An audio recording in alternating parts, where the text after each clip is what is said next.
The first Chinese public garden was born in the year 2000 in the Pearl River Delta. Located in Zhongshan, bordered by skyscrapers, this garden is a real curiosity as it deviates wildly from the codes of the traditional Chinese garden.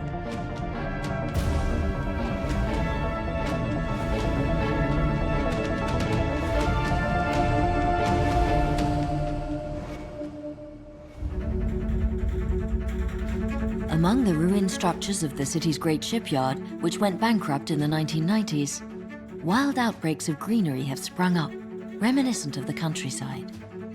A curious green lung along the lines of the rehabilitated brownfields in Germany and the United States. In a China where the cities are often engulfed by a thick cloud of pollution, it's an exceptional project. This is the green team which transformed these 12 hectares into an astonishing space. There's Madame Ma, head gardener, the respectable functionary, Mr. He, the indispensable architect, Pang Wei, and above all, our chief landscaper, Kongjian Yu, otherwise known as Dr. Yu.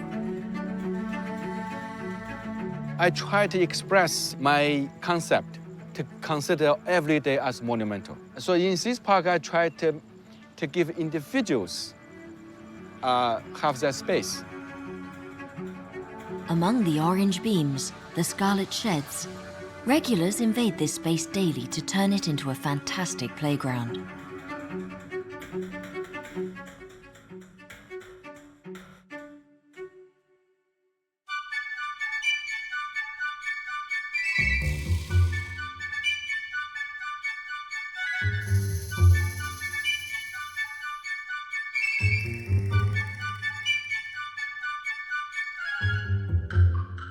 And it's from the eastern entrance to the park, amidst the staggered terraces, in a clutter of bamboo and lotus, that Dr. Yu contemplates his work. I still remember the first time I came here. It was muddy, dirty. The building is falling apart. It's rustic, depressing setting. A garbage dump, a brown field. No one liked it. So they want to demolish everything. They want to clean up. But I immediately noticed the value underneath, the potential, the pond, the water itself. So I want to protect the water, keep the water. And the trees, you have banyan trees, you have palm trees, you have all these sequoia trees. All trees were here before. And those ugly, dirty structure, we can clean it up, and really can discover the beauty underneath. And the tower, the water tower, is just under destruction at that time. So I was able to stop that. I stopped. I said, no, please keep those things, you know.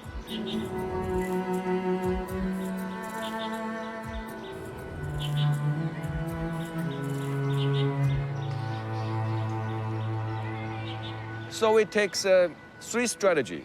To preserve those things which I think should be are really representative of the site, the spirit of the site. And second, it's to reuse those things. And finally, you want to recycle it. So recycle means you ground everything together to invent something new, like the pave. We recycle the steel to create the pave. So the pave also reflects the essence of the site. So it tells the story of the site. Use a new language, which is my own language. And actually the design of this park also inspired my own childhood experience.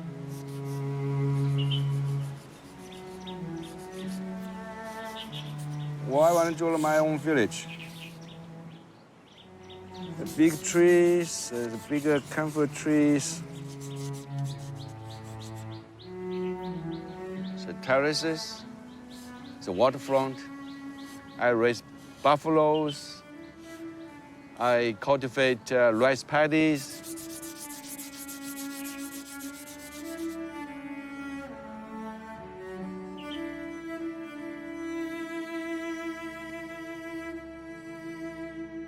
Dr. Yu is a farmer's son. As a child, this little boy from Zhejiang would walk around 10 kilometers across rice paddies every morning to get to school in time. His determination then drove him to study in Beijing, then in the USA at the prestigious Harvard University. When he returned to China in the early 2000s, he set up his own architectural firm. His goal was to rehabilitate the landscapes of his childhood in the heart of the city by combining ecology and inventiveness. I came back to China in 1996 when I saw that all the beauty being destroyed. Under the name of flood control, people channelize the rivers, they build high dikes, high dams, they excavate the sand, for urbanization, for building materials. And under the name of beauty, to transform the natural river into flower beds, into ornamental garden, into concrete, into marble stone. Now those are just feel so ugly. Just in 5 years. Boasting some 15 megacities of more than 10 million inhabitants, China has built giant infrastructures, but only at the price of disastrous ecological consequences. This park offers a model of how recycling can transform a city into a functional ecosystem. This park is my first idea about how you can design in the city that is safe for people to use, usable for people, but at the same time, adapt to nature.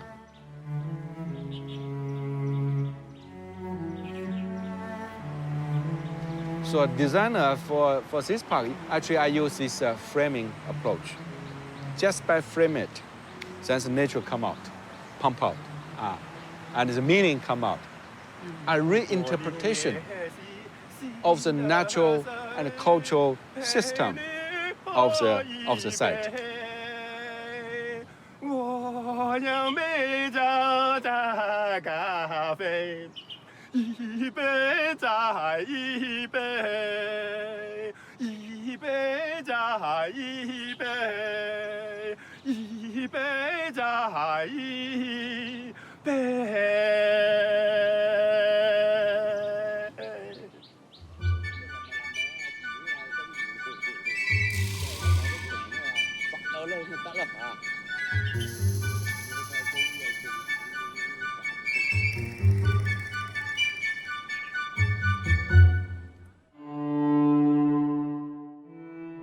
Another actor has played an important role alongside Dr. Yu. Mr. Pang Wei. For 16 years, the architect had been talking to Dr. Yu about developing this former site as a tribute to the 1,300 people who worked here. So here and there along the paths of the park, you come upon metal statues of workers, repainted machines, and Pang hanging from the skeleton of the old docks, colored anti-rust. The first time we visited this place, we were very touched by the intrinsic atmosphere of this place. These old industrial buildings, traces left by decades of production and shipbuilding, the slogans, the placards. Here we have had to make sure that the old things, the living things, and the new things that we've created together form a force of global creation. Here we must speak of a Western architect, Louis Kahn. He had a phrase. He'd say, each material, each form of matter has an aspiration. Steel, for instance. What does steel do? We've continually tried to understand the language of steel.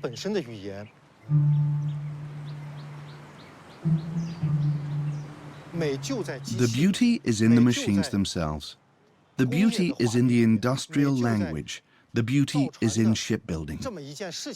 With a view to preserving part of the old structures, we have produced a new design and brought new creativity to bear to complete a public environmental work where ancient meets modern. In fact, the whole park is a paean to strength and simplicity, to man and machine.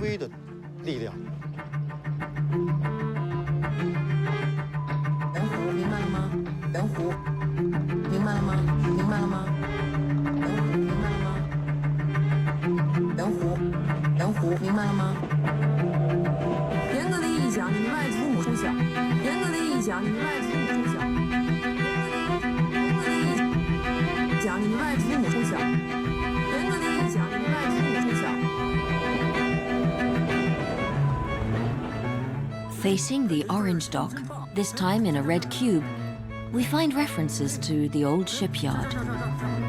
From this recycled steel painted vermilion came the idea of comparing two cultural revolutions, that of Mao, founder of the People's Republic of China, and that of Dr. Yu, which shakes up but repairs a landscape.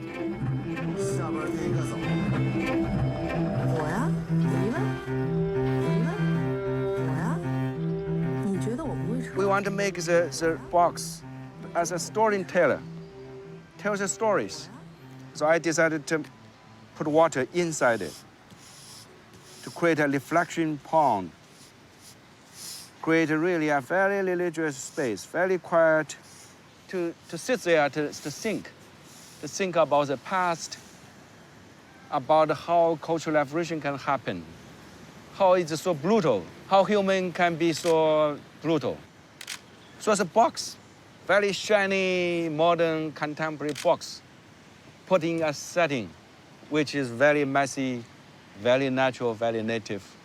So you create contrast, the green, the red, the messy, and the clean.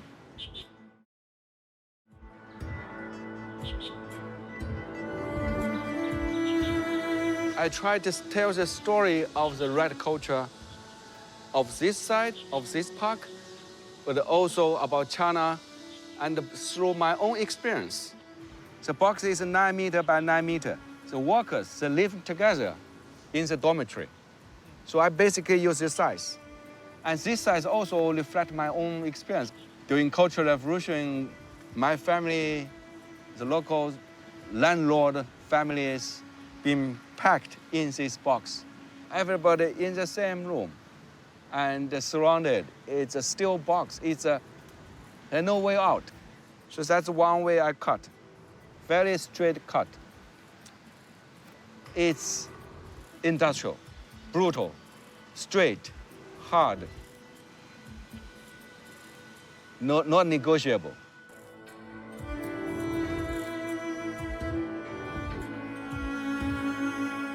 With this red Mao cube, not only is Dr. Yu serving up a slice of history that no one here dare speak of, but his transgression is amplified when he decides to put a railway in the center of the park across the entire site. Unprecedented in the art of the Chinese garden, which is mainly defined by a decorum of little bridges, running water, pavilions, golden towers, and ornamental plants. The railroad track never been used before in the Chinese garden. It's certainly against the Chinese garden. People think it's ugly, people think it's industrial. I was educated during my college as a landscape gardener. Never do something straight, okay? You have to do meandering, people work meandering. Chinese have about 2,000 years of foot bending. The benefit, they have work meanderly, they never go sit straight every day. We had to be elegant. Straight is considered to be enemy of the Chinese beauty garden. At Harvard, I was educated to be ecological, contemporary, modern art, contemporary art. So here you see the new aesthetics. I call it big feet aesthetics. China will have 5,000 years history. We treat it the Tiananmen, the emperors, tombs, the Forbidden City, and all these ancient traditions, the beautiful tradition. And the Suzhou garden, all these traditional garden. But those are very elite, very high class. My farming experience, my village experience tell me that Big feet can be beautiful, productive is beautiful, rustic is beautiful, you know, tall grass is beautiful. So you didn't see ornamental flowers here because I rejected at the beginning. He preferred the quivering of local herbs to the flatness of horticultural plants frequently used in Asian cities. A different landscape that requires only minimal yet judicious intervention from gardeners.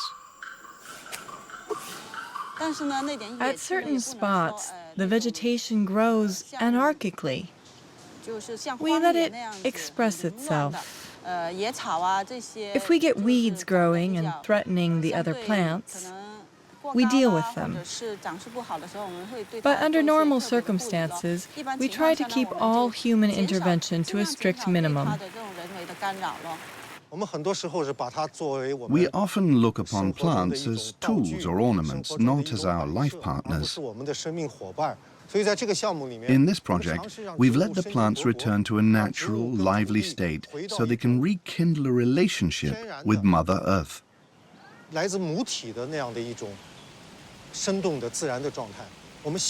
We hope that these plants give the whole place a temporal feeling of the past.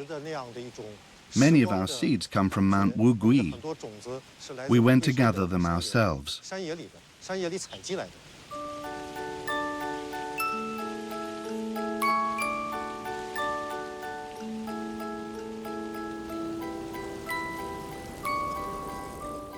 In our garden, you can see banyans all over the place, but especially on the eco-island. This part of the park has been set aside since its conception to preserve 20 50-year-old banyans. You could call them living cultural relics.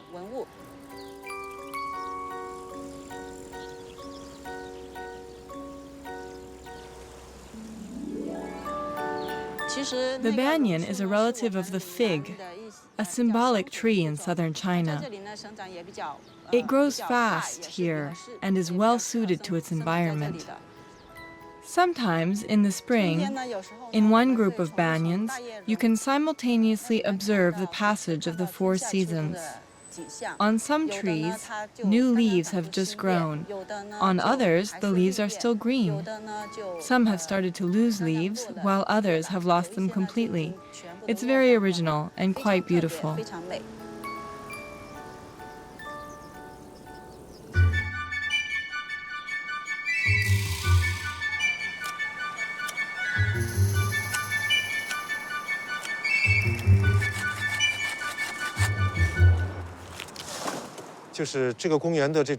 In terms of the park's vegetation, it was very difficult to get all our ideas accepted.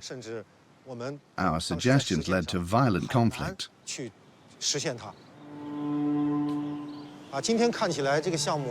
Today, this project doesn't seem too avant-garde or ahead of its time, but back then, setting it up was extremely hard. Our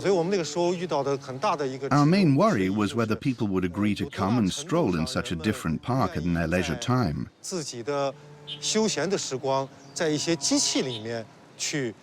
Back then, we really did wonder about that.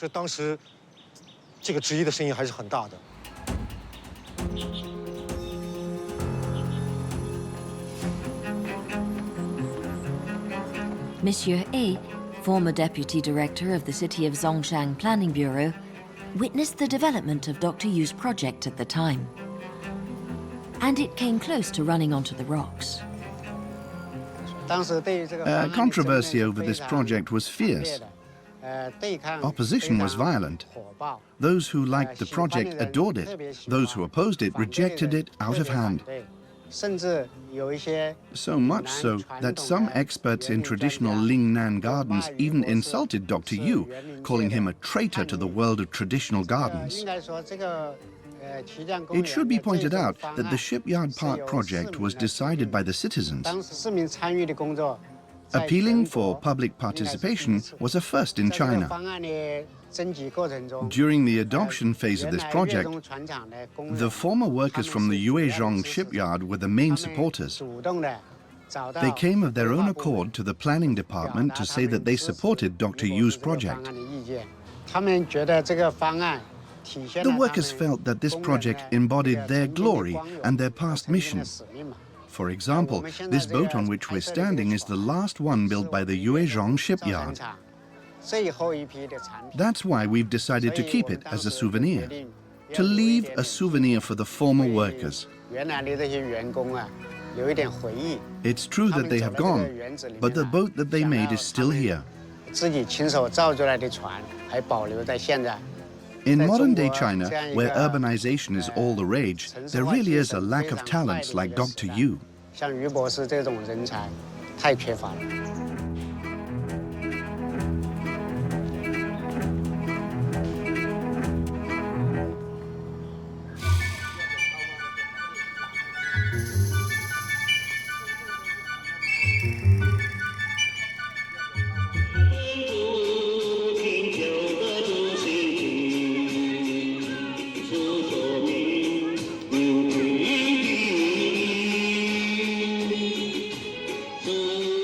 Now here I want to cover the everyday culture, normal people, vernacular.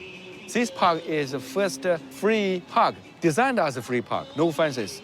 It's freedom. So when you look at the green box, I try to create a space for people to kiss, to make love here.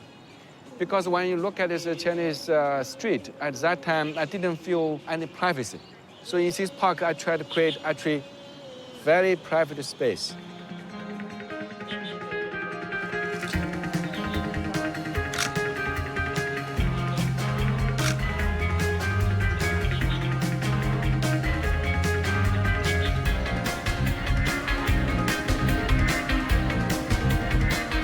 People perform in this park. People certainly become a daily experience. So this park is open theater.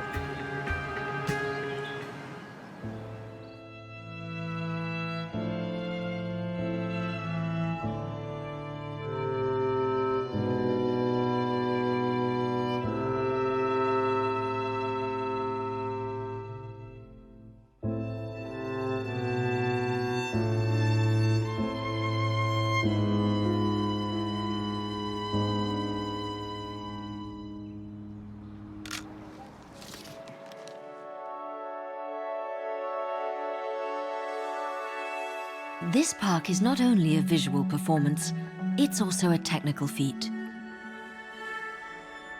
This garden, which lives with the floods, has been laid out in tiers between a network of bridges and terraced plantations. It's thus the first example of a concept devised by Dr. Yu, that of Sponge City, whose green spaces can absorb the floods and heavy rains. It's a principle he hopes to extend to all of China. After 3 decades of concreting, the country's rigid pipes could crack at the slightest sign of water, thus submerging the major metropolises. Natural disasters that Dr. Yu's softly ecological approach would avoid. The design strategy, we want to create a terraces. Water will be fluctuate, will go up. Water can go up all the way to here. And between this fluctuation, you can grow different plants. Here you can grow lotus, for example. Here you can grow grass, which become feed for fish. Here you will see areas. Underneath, you will have submerged wet plants. Instead of concrete wall, flat wall, we invented these terraces. These terraces allow flood to come in and allow people to go to the water.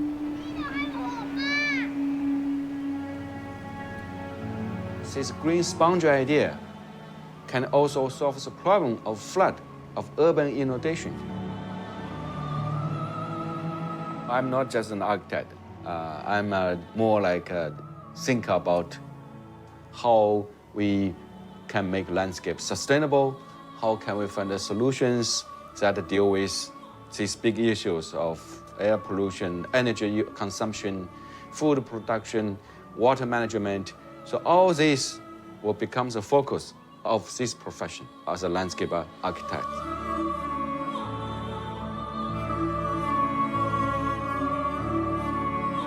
That's why I call the profession as an art of survival.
We are in the center of Japan, in Osaka Bay, where a giant Buddha keeps watch over the small island of Awaji.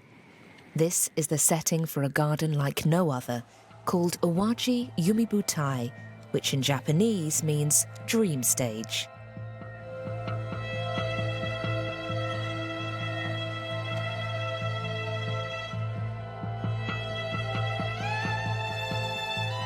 It is the stuff of dreams. A garden formed of geometric shapes nestled between sky and sea on 28 hectares of land.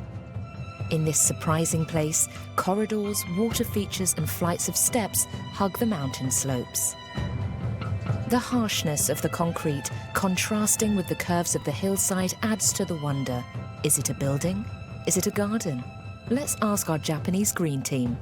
The garden's president, Idiaru Fuji, planting consultant Ishiara Kinichiro, greenhouse manager Tomoko Sujimoto, head gardener Yokoyama Kuji, Buddhist monk Uchida Samyo, and the creator of this astonishing garden, Tadao Ando, one of Japan's most famous architects.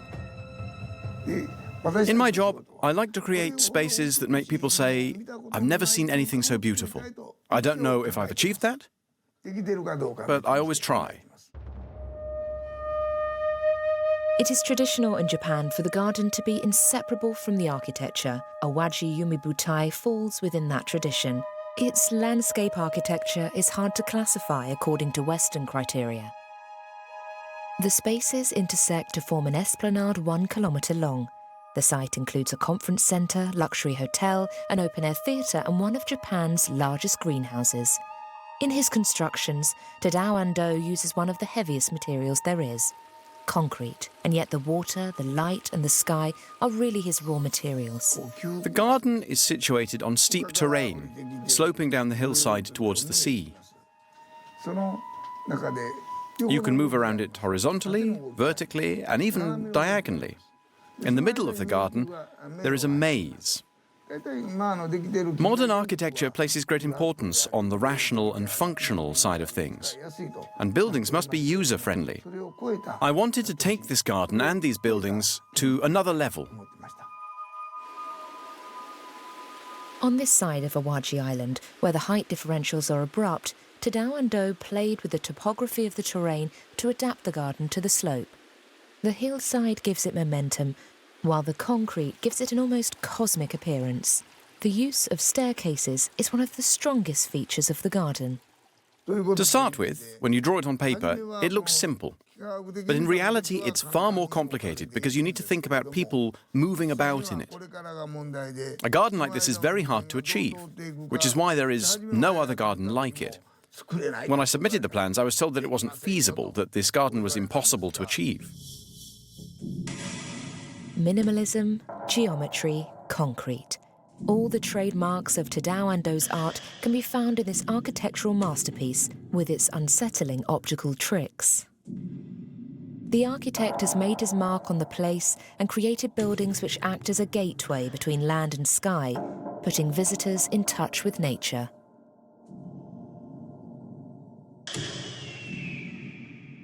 There used to be a mountain where Yumebutai is today. But it was razed to the ground. The identity of the place was lost. Mount Nada used to stand here, rising to about 1,600 meters above sea level. The earth and sand were dug up to build the artificial island that houses Kansai International Airport on the other side of Osaka Bay. It was the world's biggest building site at the time. After 2 years of intense exploitation, this quarry became barren land without even a single blade of grass growing on it. Tadao Ando insisted on replanting the area long before the garden was constructed. The idea was to give the first 5 years to the trees. I wanted these 30-centimeter trees to be 5 meters tall by the time the work was complete.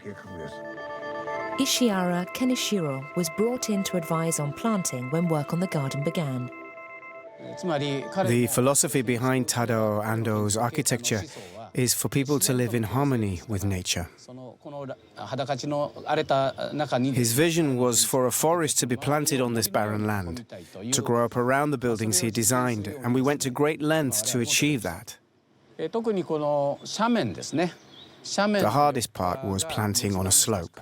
We selected about 10 plants. The plants compete with one another, and we wanted to take advantage of that.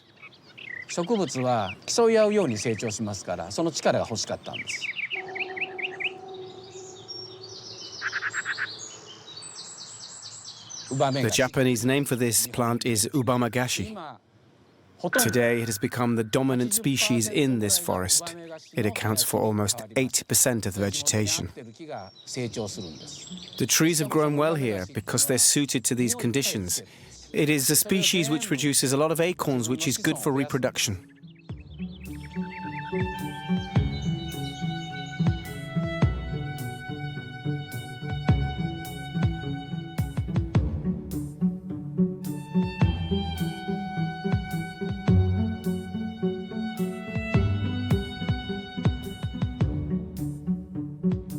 Idiara Fuji is the president of Awaji Yumebutai. He knows the site inside out, but he still manages to get lost in these vast spaces.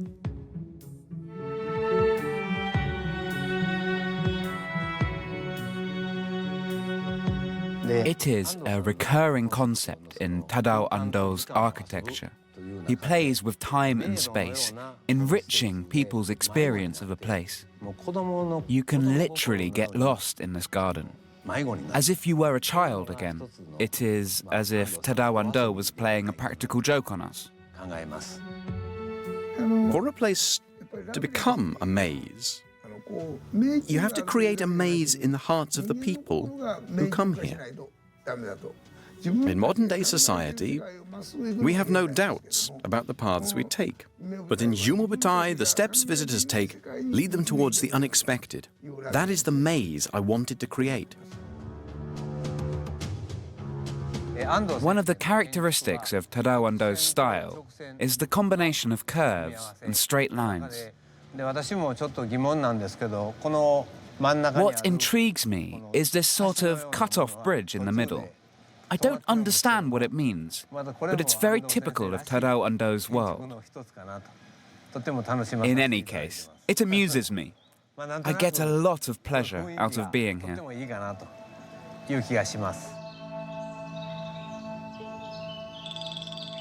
In Japan, cherry trees are treasured to such an extent that their blossom in spring is celebrated by a festival called Hanami, which literally means look at the flowers. The Japanese have been nurturing this passion since the 18th century, creating hybrids that have resulted in hundreds of varieties of cherry tree. There are 300 varieties of cherry tree in this park. We have a notebook for each variety so that we can look after it properly. But the most popular variety is the Yoshino cherry tree. This is the cherry tree you most often see in Japan. It's the emblem of Japan. This variety of tree flowers before coming into leaf. That is why people like it.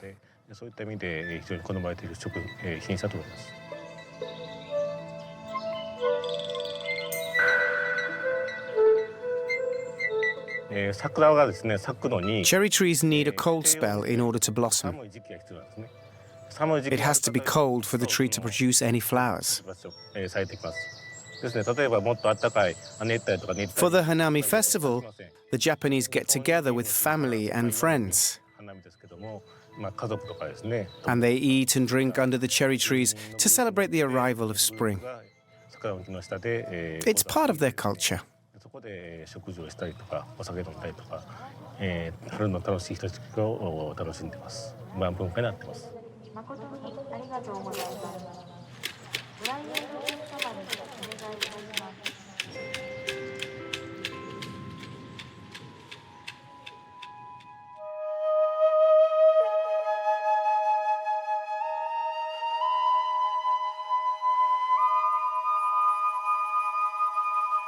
On the other side of the garden, just behind the planted roof of the Forum, the tea house is hidden in the middle of a cylindrical maze surrounded by clear water and pebbles. The plants aren't the only important elements in the art of the Japanese garden. In this cramped country where space is in short supply, the Japanese have developed a particular aesthetic where empty spaces are valued.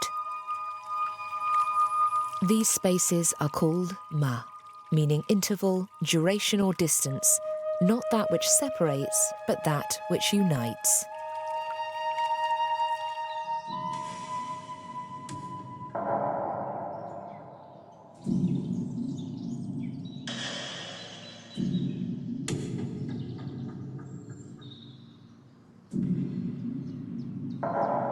The Sky Garden is an in-between space without any real function. Tadao Ando is interested in extolling the spirituality of places.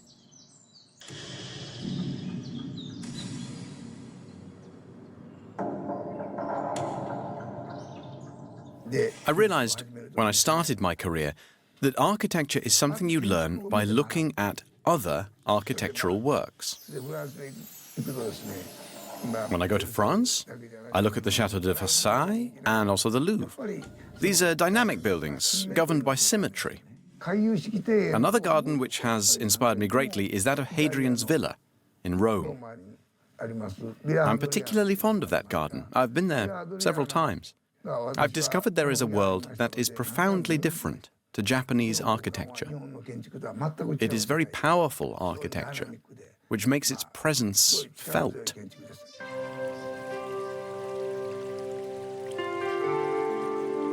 The two levels of the mountain and the sea are linked by a succession of fountains and inner courtyards. It is a poetic invitation to take a stroll.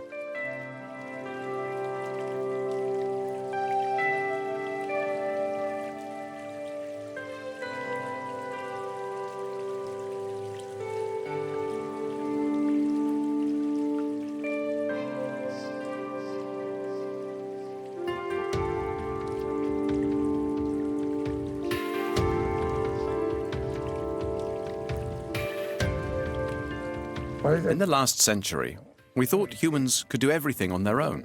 But we need earth, sea, and air. We cannot live without those three elements. I would like this garden to heighten visitors' awareness of that need. I'm constantly asking myself these questions. How can I connect people with nature? How can I represent the West and Japan? How can I create a new universe? These are fundamental questions in the current climate, in a world where we are destroying nature. I strive to make people aware of the importance of nature by making them reflect on their environment. If we can manage to heighten enough people's awareness, that will allow us to continue to live on this planet.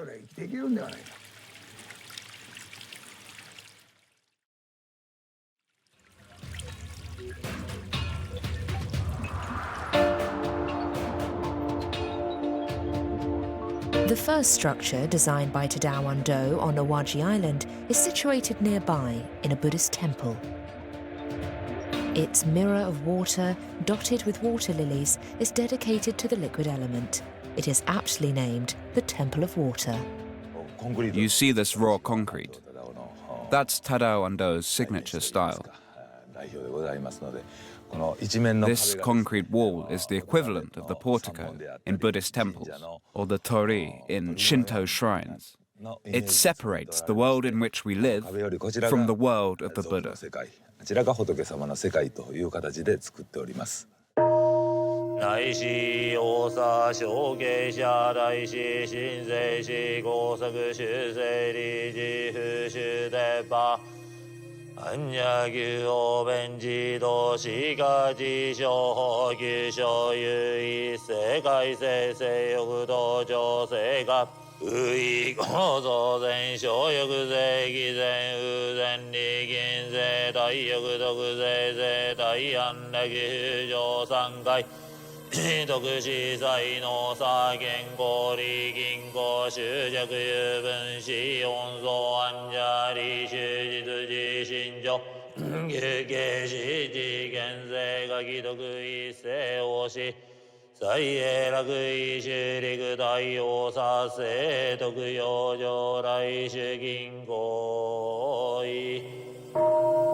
The temple and the garden go hand in hand. Yumebutai Garden and Honpokuji Temple are as one. I wanted both of them to be designed in a Japanese style, where the buildings are hidden and not visible. Water is very important in this country that is so influenced by Shinto beliefs. In Shintoism, water is associated with change, renewal and purification. At Awaji Yumebutai, there is water linking all the spaces. On Awaji Island, there aren't many natural sources of water, so we had to conserve that element. We invented a system which catches rainwater in storage pipes. It's a closed circuit, so the water is recycled. That way, the rainwater remains in the garden and doesn't flow out to sea. Water is obviously important from a visual perspective, but also from a sound perspective. No one ever pays attention to that, but it's very important.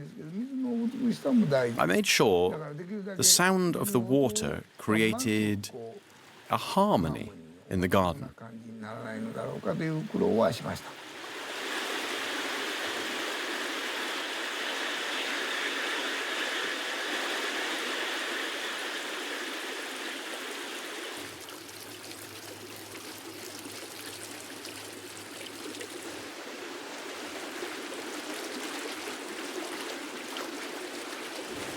From beneath the waterfall, the sound of running water echoes in the cave. This is a cooling refuge which gives visitors a feeling of solitude and peace.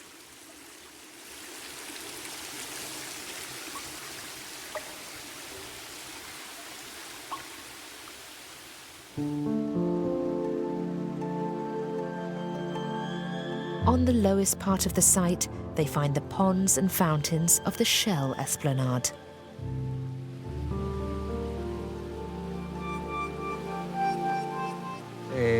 Embedded in this fountain are 1 million scallop shells. We were sent 3 million from Hokkaido. We selected the ones with the prettiest shapes and placed them in the fountain. Having these shells here creates a special effect on the water running over them.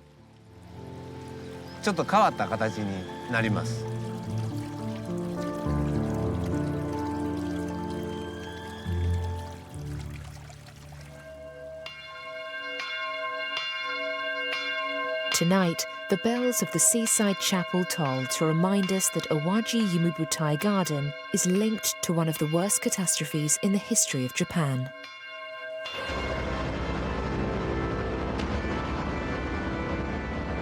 On 17th of January 1995, a deafening roar shook the city of Kobe, not far from this garden. Within seconds, the metropolis had collapsed. The consequences of this earthquake were terrible, with over 6,400 victims. At Awaji Yumebutai, work stopped and the project was put on hold. How could they recover from this natural disaster which had rocked the nation? Tadao Ando came up with the idea of a garden turned towards Kobe, which would serve as a monument to the victims. Thus, Hayekudan-en was born, or the garden with 100 steps. The garden with 100 steps is a monument dedicated to the dead. It's a flower bed for those who lost their lives. The number 100 was chosen because it represents infinity. Plants and flowers have the power to uplift people.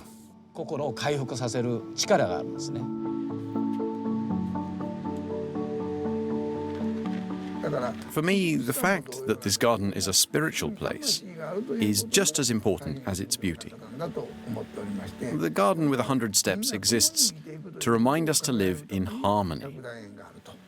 I think it's a garden created to heighten awareness, something that is increasingly rare in Japan today, where people think only of economic growth.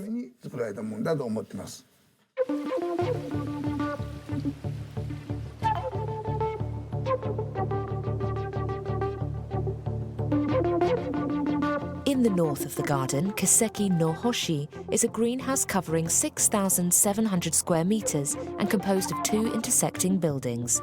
Immersed in plants, water, light and art, visitors are stimulated by the lushness and profusion of nature growing under this glass roof. Every year, Tomoko Sujimoto designs a special scenography to celebrate the arrival of spring.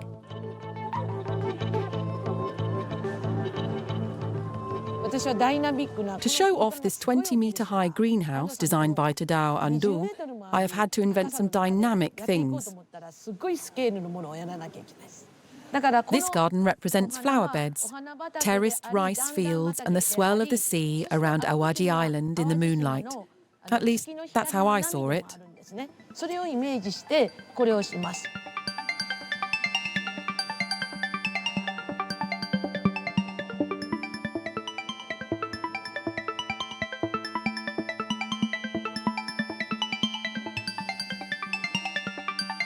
Gardens are very important to the Japanese because the deities live in nature. It is a place for encountering and communing with the deities. Once upon a time in Japan, there was an almost symbiotic relationship between people and plants, but that link has gradually eroded over time. The idea behind this greenhouse is to revive it by displaying plants that symbolize Japanese culture. Omotos are plants from ancient times, which are thought to bring good luck. The Japanese grow them in pots. This plant is called omoto. It is a species traditionally grown by the Japanese. It is a Rhodea japonica. In the 16th century, a samurai gave this plant to another samurai who had to leave his palace. Later, that samurai's family, Tokugawa, experienced great prosperity. That started a tradition for giving this plant to people who are moving house.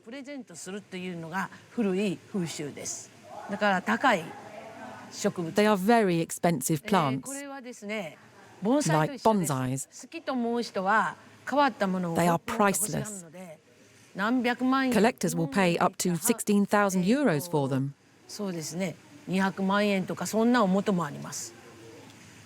Certain elements determine the value of an omoto and are particularly sought after.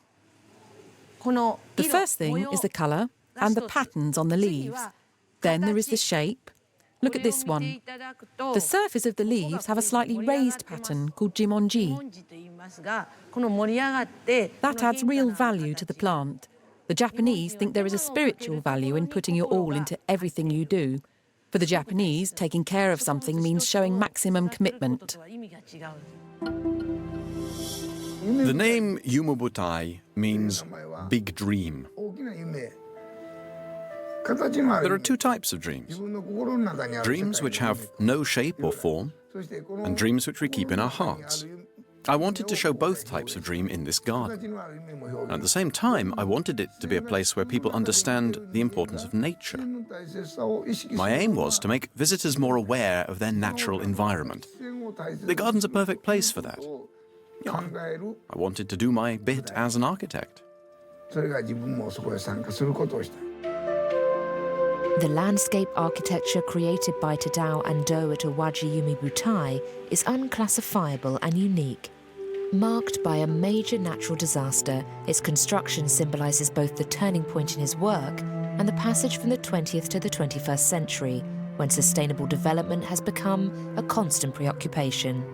By trying to repair the damage caused to the mountain, the Awaji Yumebutai garden celebrates the importance of nature, opening up a luminous vista between sky, earth and sea. What I want to say is that the eternal resides in the garden, not in the architecture. The heart of the site is the garden, not the architecture. In 10 years' time, all the buildings on the site will be hidden by the forest. And within the garden, the people, the trees, the water and the sea will be one. That is the garden I wanted to create.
Welcome to the Ruhr Valley in West Germany, where 25 years ago, the Duisburg-Nord Landschaftspark, or Landscape Park, was created. It is an astonishing reconciliation between nature and industry.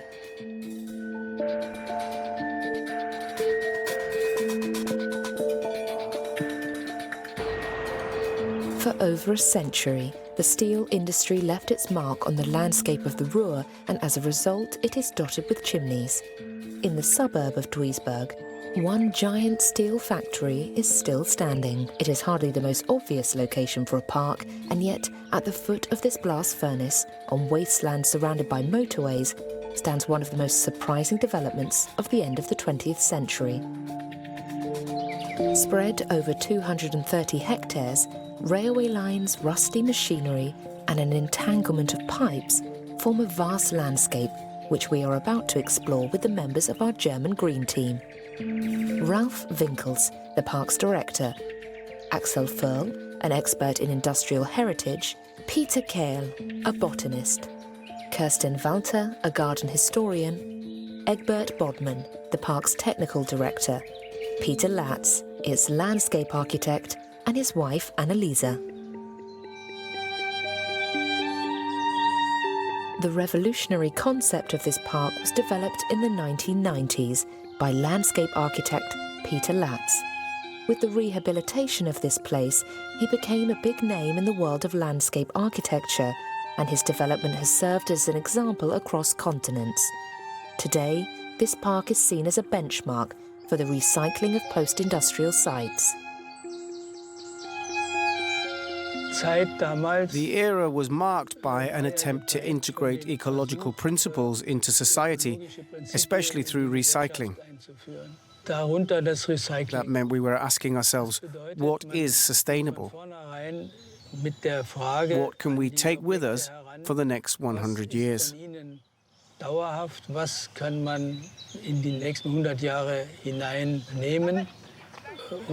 We started by trying to organize everything, but we soon had to acknowledge that that was counterproductive. It's pointless trying to create order out of chaos. You just need to make it comprehensible and accessible to the public. We didn't draw up any plans for the overall site to begin with. That would have been an affront. And this plan that we drew up latterly is just as chaotic as the reality or the place. Peter Latz was fascinated by the extraordinary architecture of the site. Making sense of it was key to developing his project. Over a century of steelmaking had produced this improbable landscape. The impact is as powerful as the factory once was. Its rusty ruins now symbolizing the decline of heavy industry.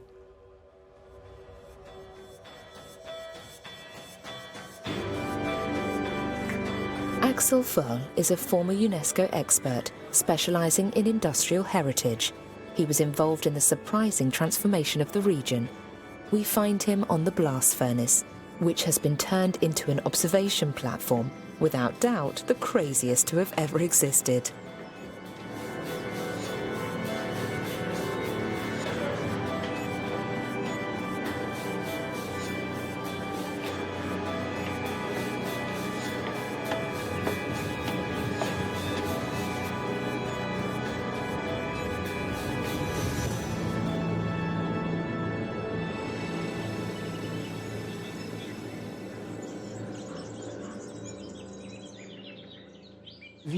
Our idea was that this should remain a place where you could see how steel production, once so typical of the Ruhr Valley, functioned back in the day.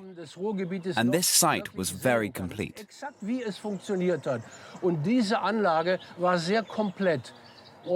were asked, is this a monument? That was in 1988. And we replied that it was.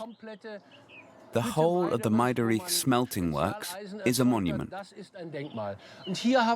We felt that this site was so spectacular that you had to be able to climb on it. Everyone should be able to climb on it. But we had a real battle on our hands. We were told, no, that's not possible. It's too dangerous. Today, you can climb on it 24/7, all year round.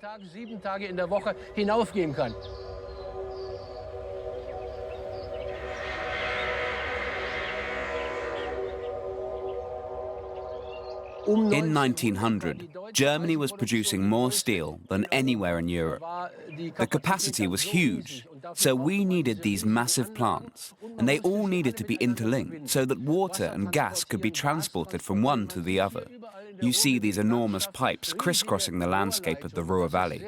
That's very typical of the heavy industry of the era.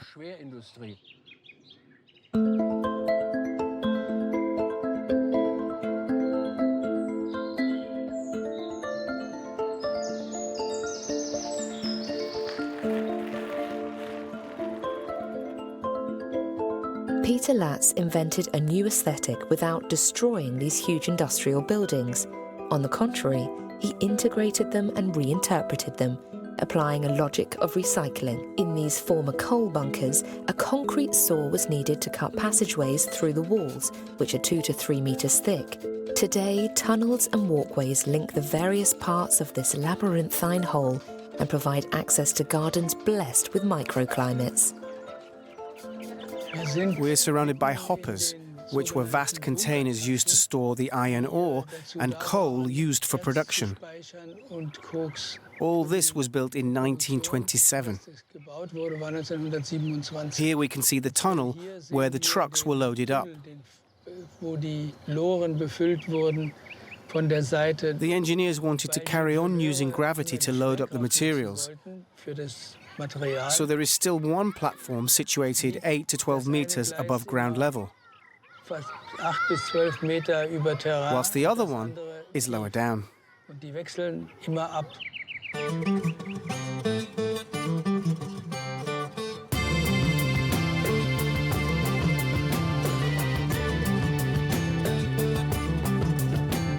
Dr. Kerstin Walter is a garden historian. In her research, she has made the link between this ultra-contemporary park and 18th century English gardens. My thesis was on English-style gardens and the theory of the picturesque. It was always Peter Latz's intention for parallels to be drawn between this new park and historic gardens. In an English-style garden, the ruins are artificial. They are built to be noticed, all with the aim of creating a certain atmosphere, of recalling the architecture of the past and the history of mankind. But here, the ruins are real.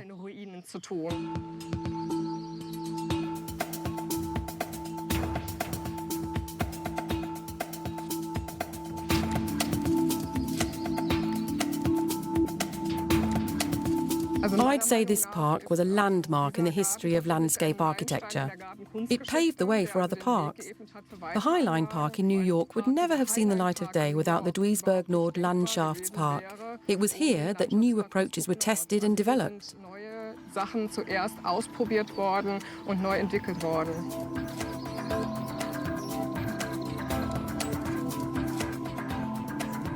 My favourite area is the gardens planted in the sinter bunkers. I like the smaller dimensions, which are more in keeping with those of a domestic garden. I like that these are tranquil places where you can get away from the hustle and bustle and spend time alone. These 12-metre-high containers were filled with the help of a crane. They used to store lime, iron ore, coal or even ash. Some containers were filled in, and today they have gardens on their roofs. Others had doors and windows cut into them to create horticulturists. These gardens are like secret gardens that you can enter. They are perfect horticulturists. Horticulturists were Italian gardens from the Renaissance era, which were walled so that no one could see inside them. The dimensions of these gardens are practically identical. That's why they're laid out like this. It isn't just the ground that is green. The walls are green as well. You can see green at eye level. That's the beauty of these gardens. Das ist das Schöne an solchen Gärten.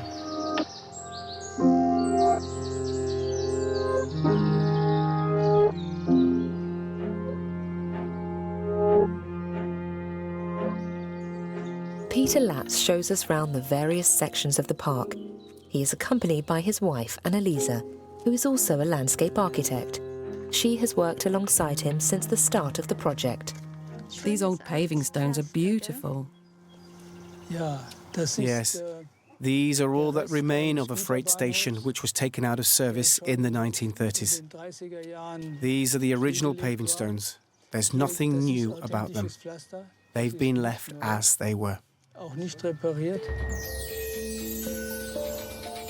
The site includes a vast network of railway tracks, which is the result of 100 years of engineering. Today, the long paths through the park follow the same route as these former railway lines.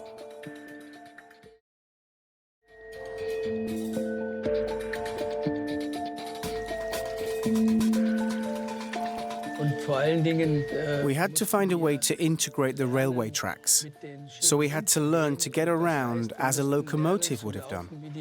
This was not the habitual way of marking out paths. So just like when you're on a bicycle, you can't suddenly turn left or right. You have to walk in a wide arc to change direction. And that is what makes the park seem bigger than it really is. You can see here and there that it is never ending. It is a totally straight line, 3 kilometers long. It is one of the most important orientation lines on the site, because it crosses the whole park and is used daily by cyclists. And here on the other side, we have the railway track, which was used to bring materials in and out of the factory. Growing here are what we call pioneer plants. They were the first to grow when nothing else had survived. Many of the seeds arrived like stowaways on freight trains carrying iron ore.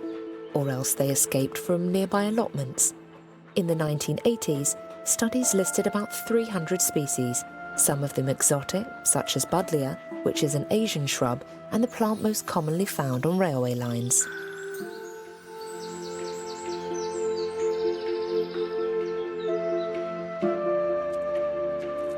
Peter Latz takes us to a part of the park which has been deliberately left untouched since 1991 as an experiment. It's through here. 25 years later, nature has reasserted itself. Reclaiming the site, the vegetation has created a new ecosystem, a swamp that looks wild and impenetrable. When Peter Latz and his team discovered this site in 1991, lots of areas were polluted. They had a real ecological disaster to overcome. Some of the more contaminated areas were cleaned up, and the chemical substances were deposited in former mines, where they could no longer cause any damage. After 100 years of intensive coal mining, the mine shafts have now been filled in. A mutant vegetation has sprung up where it seemed impossible to grow anything. One of the fascinating things about this park is this strange landscape which captivates botanists. We are in the mining area of the park. This used to be a mine. When you look at the soil here, you see that it is composed mainly of residue from mining activity. It's been transformed by human intervention. There's not a square metre of natural soil in this area. In the height of summer, these black substrates can reach a temperature of over 60 degrees. Only certain plant species can colonize this soil in this pioneer phase. This is called Viper's bugloss. It's a common ichium. It's a plant which originally came from the Mediterranean basin. It came here of its own accord. We didn't plant it. It just sprang up. And now it's colonizing other dry sites like this one. The scientific name for this is Sedum arca. It's from the stonecrop family. This plant can store water in its leaves and thus survive perfectly well in dry periods of the year. You also find lots of birches. That's due to the fact that they're pollinated by air. The seeds are scattered by the wind, so you often find birches on this type of site, where they have room to multiply. Birches are pioneer species. They grow in the forests around here on very chalky soil, so they're perfectly adapted to the site.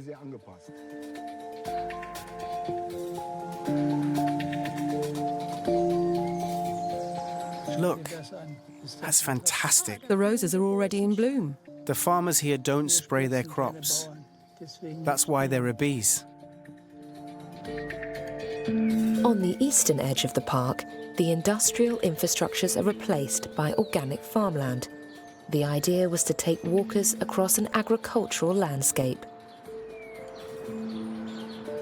Here you can see where the natural vegetation of the industrial site ends and the crops begin. The farmland is divided into fields. This farm has always been here. It is called Ingenhamshof. Today it is used for social purposes.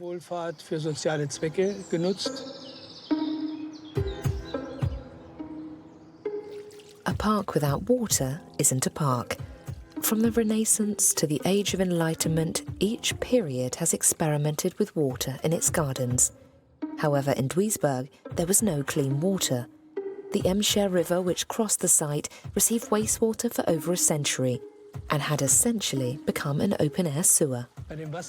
At first it was a real headache getting water. We couldn't find a single drop of clean water on the whole 230-hectare site.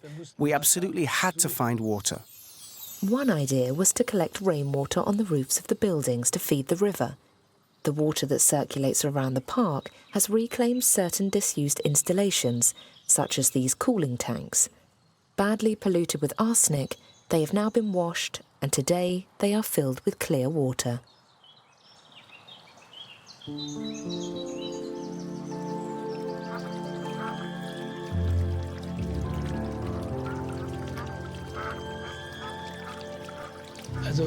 Here, everything is 100% clean.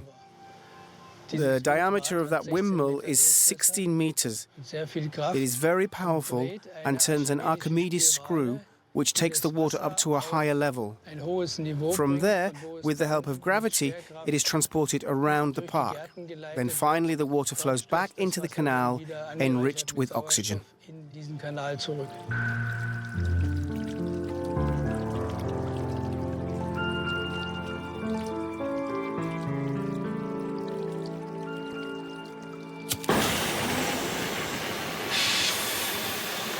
One man who has his work cut out in the park is Egbert Bodman. He is the technical director. He oversees the upkeep of the site. In these blast furnaces, there is always repair work to be done. Rust is a feature of the park, but with that comes the obvious drawback that you have to keep checking that the structures meet health and safety regulations. The rust attacks these structures. This is furnace number 1, and behind us you can see the reinforcement work done to the furnace, where pig iron was extracted. Today, this structure has been given an entirely different use. Over there, you can see seats being set up for a religious ceremony, for Whit Sunday. Eine Gottesdienstveranstaltung, die jetzt über Pfingsten hier stattfindet.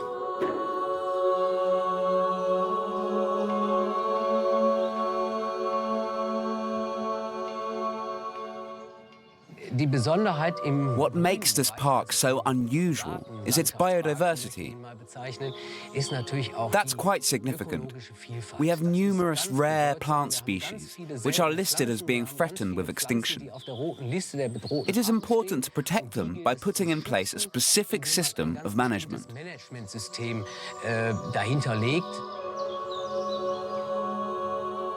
What you see here is defoliation damage, caused by box tree moths. They are a species of moth, which make their cocoons in this garden. The caterpillars are responsible for this defoliation, which leads to the death of the plant. We are going to have to dig up the whole pot and replant it.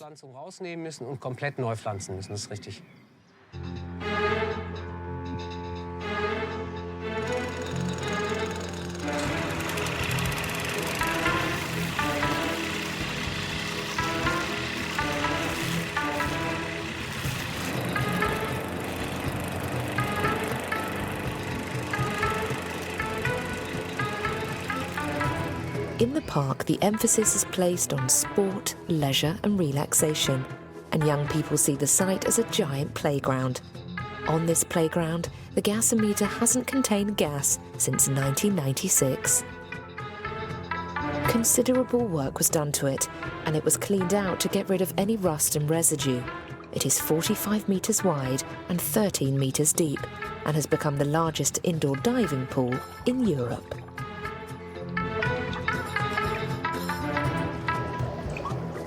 At first, the park wasn't well received, especially in the Ruhr Valley. It had a bad reputation. It's taken time for people to come around to the idea. We had a mammoth task on our hands. But we got there in the end.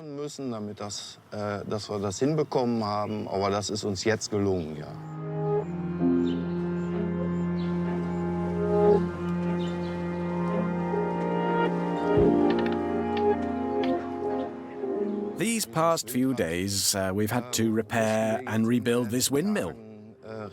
Now, all this needs to be fixed so that the rotor can turn in the wind again. This structure has become an important landmark of the park because you can see it from miles around. The windmill is also the subject of hundreds of thousands of photographs taken here. We are now taken to a place that has remained hidden in the undergrowth for many years. The locals used the pipes that surrounded this space to create the contours of this garden, showing how integrated the surrounding factories have been with the gardens.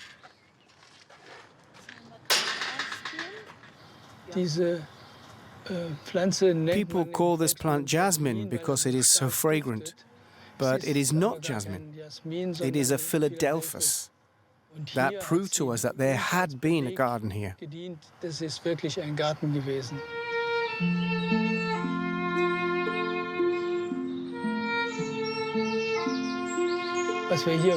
What we wanted to do here was something quite different. We wanted to bring together a collection of substratas, earth and other materials present on the site, to test them and see how they interacted with the vegetation.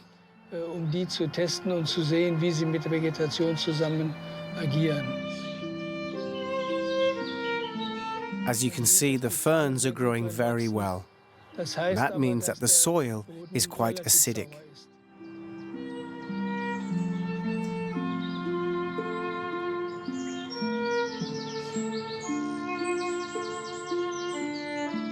We didn't say to ourselves, we're going to create something extraordinary.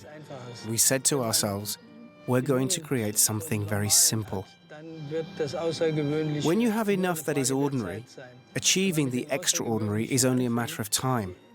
If you start by designing something extraordinary, you are already at the end. You can't add to it.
In the archipelago of the Canaries, there is a strange-looking island, Lanzarote.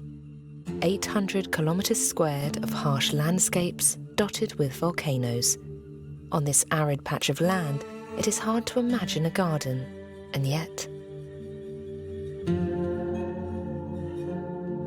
Here, in this apocalyptic setting, an astonishing black, green and red garden lies hidden. More than a garden, it is a collection, an ode to one of the hardier botanical species, the only one capable of surviving in these arid conditions. Welcome to the Cactus Garden.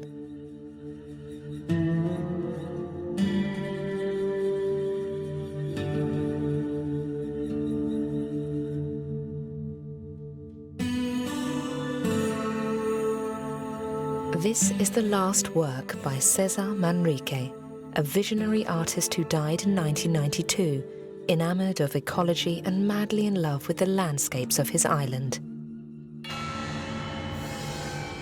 It is a legacy of spikes and black stone, perfectly in keeping with the singular aesthetic of his work. In this atmosphere, redolent of a western, our Canarian Green team is going to reveal the secrets of this extraordinary garden. Meet Eduardo Manrique, the artist's nephew, Antonio Martin Santos, the gardener, Chana Pereira Brito, a farmer, Domingo Concepcion, a biologist, Alfredo Diaz Gutierrez, curator of the Cesar Manrique Foundation, and finally, the spirit of Cesar Manrique himself.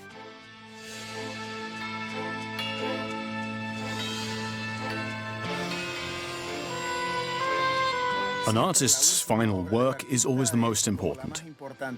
It's an explosion of creativity. Cesar Manrique's work is the definition of the island's conceptual elements, its singularity, its natural landscape, and its cultural landscape. He condensed all those elements and reinterpreted them in a modern way through spatial and artistic intervention.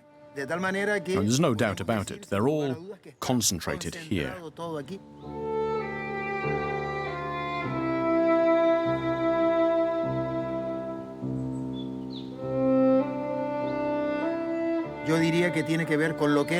I would say that this relates to what he experienced as a child. He was always saying that. He told of how he would run along Famara Beach, which is a beautiful beach situated in the north of Lanzarote. He told of how he ran like a wild child when he was little. He soaked up all of this nature, this landscape, characterized by telluric and volcanic elements. It's an arid landscape, a windswept, sun-kissed landscape. That's why the link that Cesar Manrique established between nature and art is so crucial. It forms the basis of this work.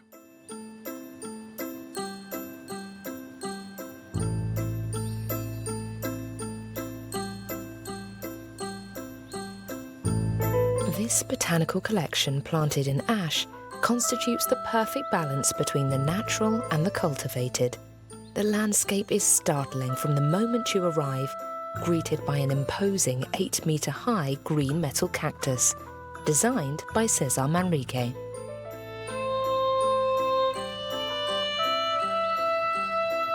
Behind the wrought iron cactus gate, the artist first built a maze. Mazes have been a common motif in landscape architecture since the start of the 15th century. Here, its purpose is to prolong the suspense, leaving visitors to guess what the garden is like from the outside. Then a double staircase leads you in.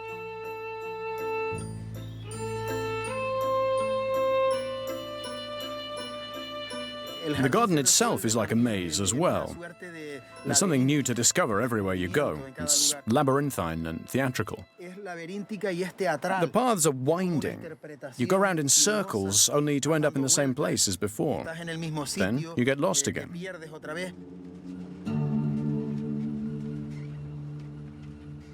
He liked the organic nature of the space. It's not a linear space, and he identified with that perfectly, because he was a very dynamic character. He was someone whose genius made him stand out from the crowd. His designs are so original that visitors would leave with his artistic creations imprinted on their memory, creations to which they are unaccustomed and which do not exist anywhere else. Rounded, curvaceous, friendly, serene forms appear in almost all the works he created here. The landscape's like that as well. It has these organic forms. These are the forms Manrique applies to his architecture. And you find a lot of these elements in the architecture of Lanzarote. That organic quality, it's very prevalent.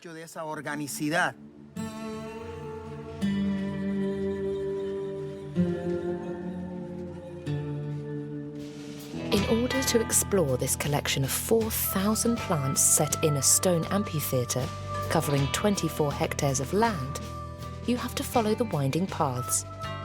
In terms of shape, foliage, size and colour, the cacti growing here are incredibly diverse, as are their origins: America, Africa and even Oceania. His place is home to over 600 species, which the artist patiently acclimatized. His choice of cacti, he called on Stanislao, a renowned local botanist, to guide him. But each element has been touched by the hand of the artist. He had a real attention to detail. The cacti are arranged like the brushstrokes on a canvas.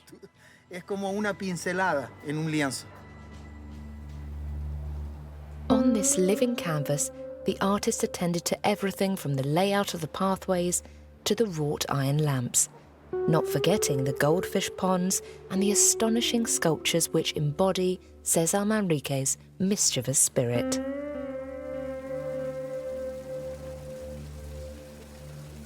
This universe is now the domain of head gardener Antonio Martin Santos. I really like cacti for their elegant appearance. I also like them because they're intelligent plants. They're plants which seem to have anticipated things. Cacti shed their leaves and replace them with thorns so that they could absorb water.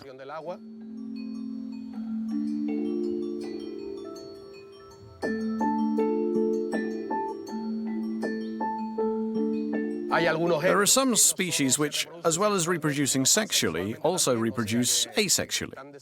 When a herd of cattle passes, they attach themselves to the animals and get transported. They can travel up to 400 kilometers like that without falling off. Then they sow themselves in the ground and produce new plants. Isn't that an incredible survival tactic?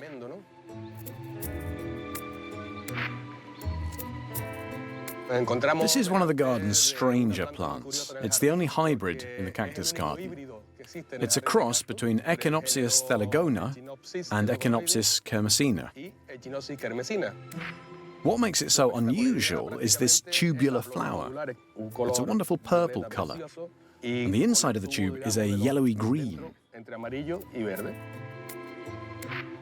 Here we have another remarkable plant, Echinopsis tacoquirensis. It has spectacular flowers. These flowers are pollinated by our friends the bees. Here's an amusing anecdote. We made an amazing discovery whilst studying this unusual plant in this garden. We observed mice climbing onto the thorns to reach the fruit and eat the seeds. Now, that allowed the seeds to be scattered, meaning that the plant could grow in other parts of the garden. Cacti are known first and foremost for their limited use of water, but their flowers are characterized by a riot of bright colors. They are gaudy and loud. Some only flower at night, others only flower for a few hours, and some only flower in winter.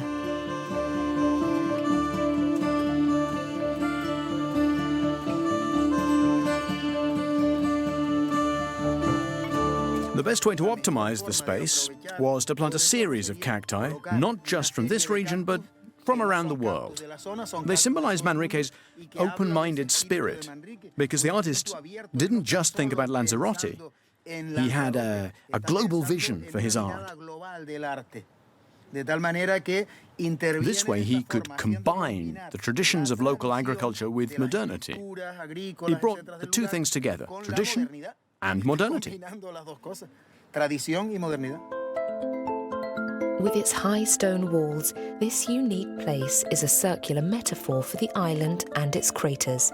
It is an ostensibly inhospitable landscape that César Manrique made attractive, drawing inspiration from Lanzarote's remarkable landscape. It is round, like these strange stone circles resembling Zen gardens that are built in the middle of the desert by island farmers as a structure upon which to grow their vines.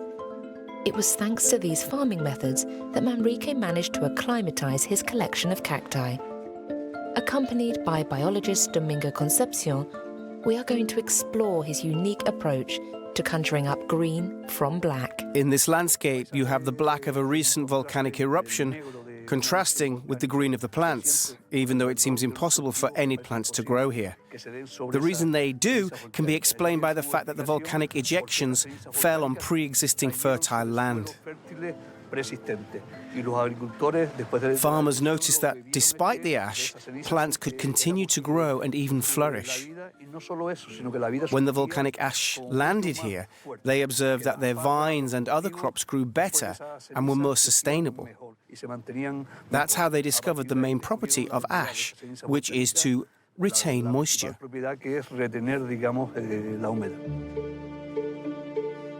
These dark-coloured specks, called lapilli, on which the cacti grow, have been like black gold for the farmers of Lanzarote for over 200 years.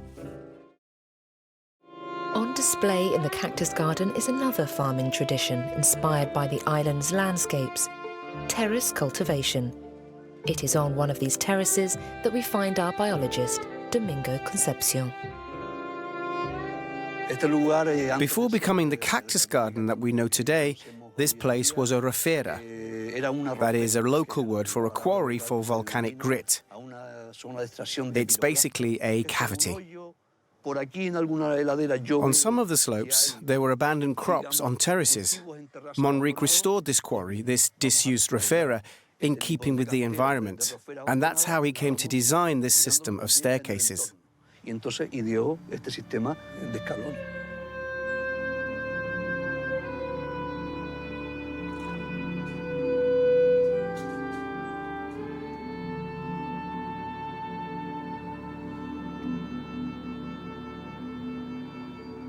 This soil is very good for cacti. Here the soil comes from a lava flow, which we call malpaís. For farmers, malpaís is not good soil. It is no use for farming. The only things that grow here are prickly pears. So it is perfect soil for cacti, just like any desert area around the world, in Arizona, Mexico, or elsewhere.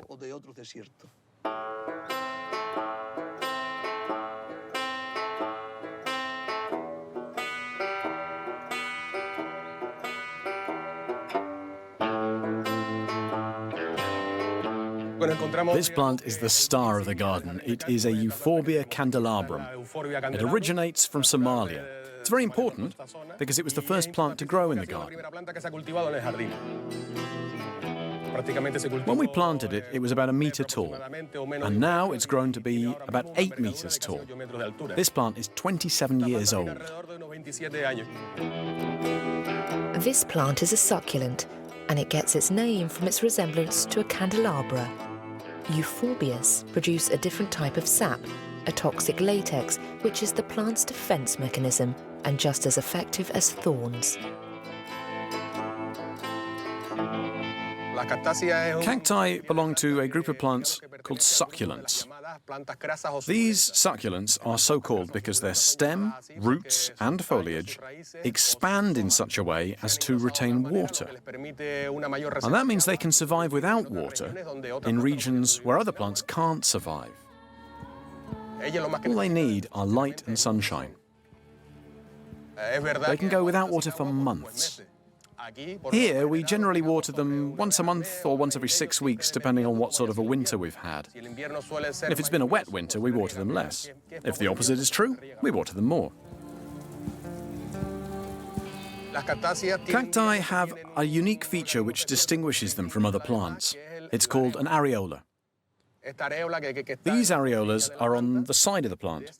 New stems, flowers and fruit sprout from them. This is the flower of the Mirtillo cactus. This plant's cultivated for its fruit. It has a tiny fruit which tastes like a blueberry.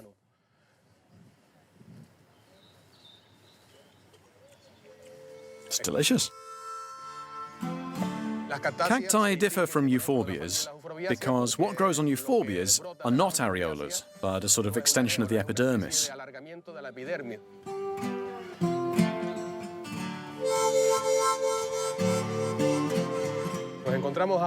We are now in front of the Echinocactus grusonii, more commonly known as mother-in-law's cushion, golden barrel, or even queen's navel. Paradoxically, this plant is one of the most common cacti to be grown in gardens and parks around the world. But in its natural habitat, it's virtually extinct. It originates from central Mexico. I'm tidying up the Echina cactus grusonii, or mother-in-law's cushion. I'm removing the dried flowers. Now, this part of the flower has dried out already. As you can see, the lower part's a capsule, and inside it are the seeds. That's one of our tasks in the garden, to tidy up the plants.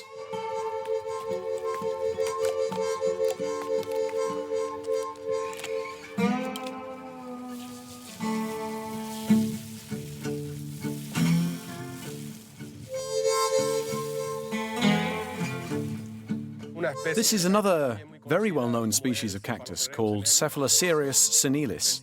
It comes from Mexico as well. The distinctive feature of this cactus is that it's completely covered with a sort of hairy fluff, which serves to protect the plant.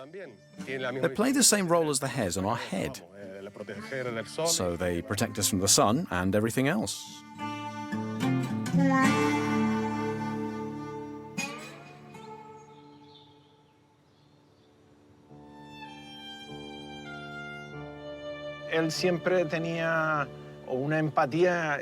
César was always fascinated by plants, especially cacti, which he spent a lot of time with. Cacti resemble sculptures more than any other plant. That characteristic was of aesthetic importance to him, both the three-dimensional nature of cacti and their sculptural form. Each cactus has its own personality, which is shaped by its provenance. They could almost be said to have human traits. Working in this space, where nature is accentuated, was his pride and joy. He created an alternative landscape perfectly in keeping with the island, where he could pay homage to its plants.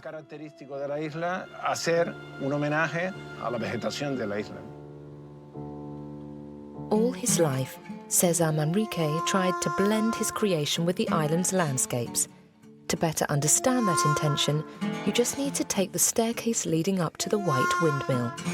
This viewpoint offers visitors an unrestricted view not only over the garden, but also over the surrounding countryside, with cactus fields stretching as far as the eye can see.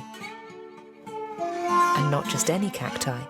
These are prickly pears, another symbol of Lanzarote, cultivated for the tiny parasite which nestles on their nopan leaves, the cochineal.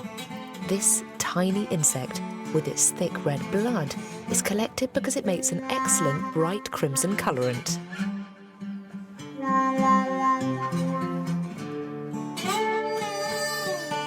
Cochineal is used for all sorts of things, in food colorings, in cosmetics, in dyes.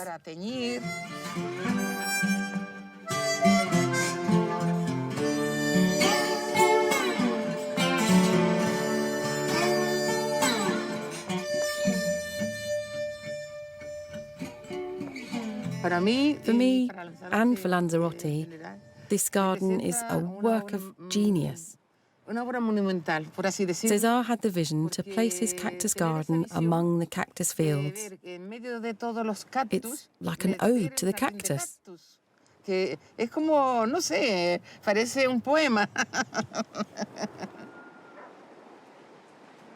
Even though he is no longer physically with us, the spirit of César and what he taught us is all around us.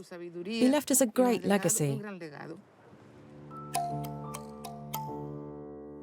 The artist showed such devotion to his island that he built his own house on a lava field.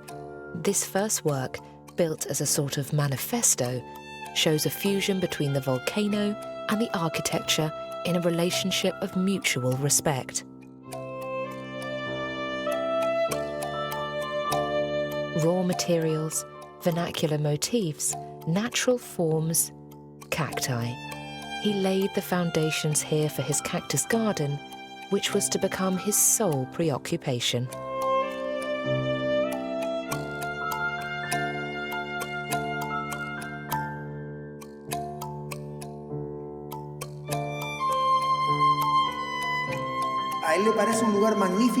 It seemed to him to be a magnificent place because it's full of spectacular volcanic forms which encapsulate the spirit of Lanzarote.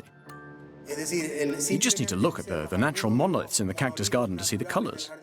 The reds, the ochres, the blacks, all are there. They're in his works. The paintings he did were labeled as works of informalism and materialism, matter art. They're full of the textures, forms, and colors that are so characteristic of Lanzarote.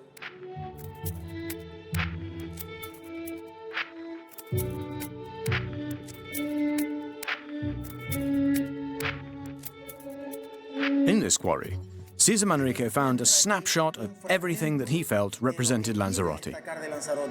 Where others saw a bleak landscape that had been burnt to cinder by volcanic eruptions, Cesar Manrique saw beauty. Looking at Cesar Manrique's work makes you more aware of that beauty. You should view the cactus garden as a transformative space. It is the art which allows for that transformation. Behind this artistic approach lies something else. Manrique's fierce determination to make his homeland a model of sustainable development. When this painter and sculptor returned home from New York in 1966 at the age of 47, flushed with his success in America, mass tourism was starting to invade the island. Alarmed by the rate at which these big hotel complexes were going up, the artist realized he had to act fast. Through a series of spaces uniting nature and art, he invented a different form of tourism, and the whole of Lanzarote became his life-sized canvas. Cesar's involvement beyond the art world was key. He spoke out against the new developments back in the day.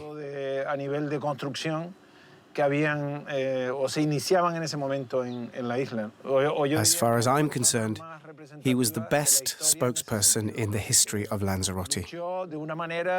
He put up an extraordinary fight. He fought body and soul against property speculation. It shows the close connection he felt with the island.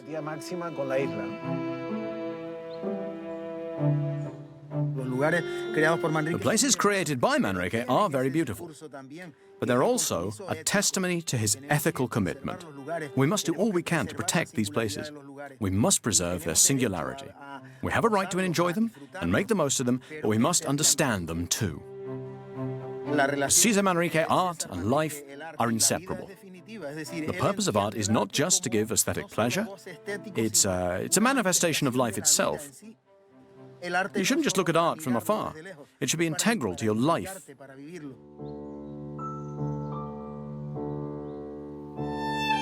In 1993, a year after Cesar Manrique's death, the island of Lanzarote was classified as a UNESCO Biosphere Reserve. This was a posthumous victory for the artist who, in the space of just 20 years, had turned his utopia into a reality. Cesar Manrique awakened a sensibility in Lanzarote, and he developed that sensibility. The islanders feel proud of what they have. It isn't big or little or anything like that. It's simply a pride for what they have. And what exists here can be combined, as Manrique has shown with this garden, with sensibilities from other parts of the world. That is the magic of art.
We are in the heart of the Normandy countryside.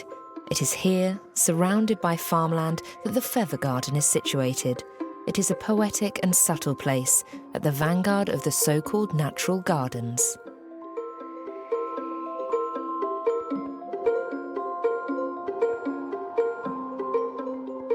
In 1997, Sylvie and Patrick Keebel moved to this former farm in Hauzeville-Souris in Normandy, north of France.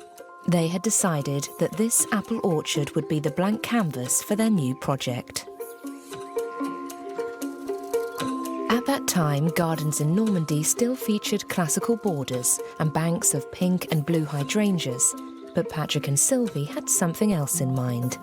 They dreamed of wild grasses swaying in the breeze, of wild flowers, and of reflecting pools, a garden full of emotions, like an extension of the surrounding countryside. Thus began 20 years of shrewd gardening to bring this astonishing place to life, making it look both delicate and controlled.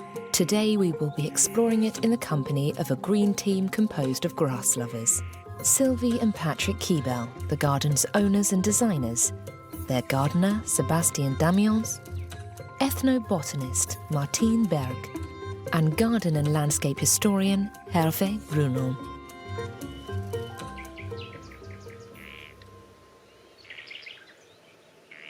What appealed to us was that there were sheep on the land. It was a very flat place with an open outlook to the south, right down to the forest. The place was beautiful, even before we did anything to it.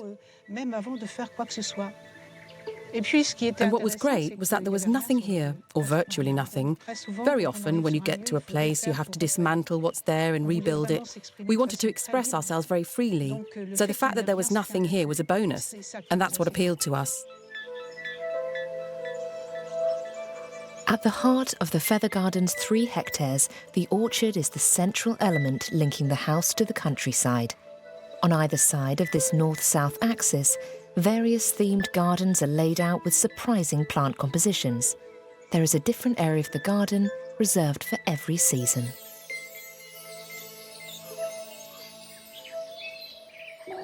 This is the spring garden. It's mid-June, so we're about to slide from spring into summer, which means that some of the flowers are coming to an end. We still have this geranium, called Geranium asphodaloides. We let them pretty much establish themselves. For example, if you look over there, you have this Geranium asphodaloides, and beneath it, a masterwort has appeared. You see, that's a masterwort. So from time to time, with plants which tend to grow quite fast, you need to make sure you make room for other plants to grow up behind them. You need to keep an eye on them. We let them do their thing, but we need to balance things out. This here is the summer garden. We're right at the start, because it's still early June, so these are the first colours. Often in gardens with box hedges like this, the squares are closed, but we've tried to keep one side open so that the plants can spill out a bit. It softens the edges of something that's otherwise very structured. From the start, Sylvie and Patrick decided they wanted a strong contrast. That meant giving this garden a tight framework to offset some wild planting. It is as if the proximity of the English coastline has wielded its influence over the strict lines of a French-style garden. It's a garden of contrasts. The classical influences contrast with this orchard, which isn't exactly wild, because we work in it and treat it like a garden, but it leads to open countryside. And I think it creates a dialogue between the structured and the relatively wild. And I do mean relative. Actually, we've reorganized this orchard. These mown pathways mean that you can walk to the edge of the garden in quite an enjoyable and comfortable fashion and get a closer look at what's happening in the natural squares. If we do nothing, we end up with a lot of grasses here. The soil's so rich that the grasses grow to be over 1 metre tall. The one solution is to introduce this miraculous little plant called yellow rattle. When yellow rattle takes root, it tames the grasses. It creates space for other plants to grow. So, for example, here we've planted some perennial geraniums. If we create space for it to happen, the seeds fall onto the soil and germinate. The idea is to control the growth of the grasses to give other plants a chance to grow. There are some nice things here that I haven't seen before. Sylvie shows us the part of the feather garden which gave it its name. Here we are in the kingdom of grasses. It has taken a while for this large family of plants to win the affection of gardeners.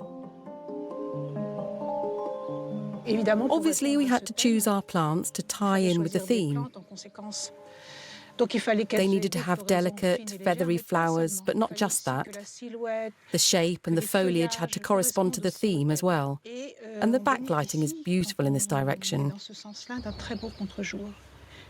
which we noticed as soon as we arrived here. We have a theme for each area of the garden, so we thought, why not make the most of this backlighting? And that's where the theme came from. Slender, feathery plants which would stand out against the light and be shown off to their full advantage. So that's how the feather garden came about. The west is obviously that way. In the height of the summer, we sometimes get storms rolling in from the west, so we had to protect the plants. That is the reason for this box hedge. We didn't envisage a wave to start with, but the wind blowing through these plants creates a sort of wave effect.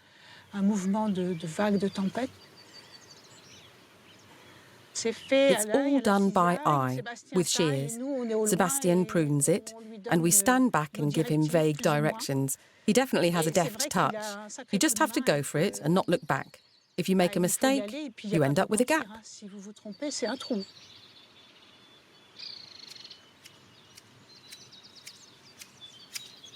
For over 20 years now, Sebastien has been Sylvie and Patrick's trusty accomplice. It is he who deftly sculpts the topiary, prunes the hedges, creates the pathways, and maintains the elegant architecture of the garden throughout the seasons. When you're pruning these round box edges, you really have to get on top of them and prune them the way you'd peel an orange from top to bottom. Then you carry on like this, all the way around. I work without a template, do it all by eye. I'm not actually sculpting a ball, it's more of a stud. You can see the stud shape there quite clearly because it's rounded right down to the base. And there, you can see quite clearly that it's stud-shaped.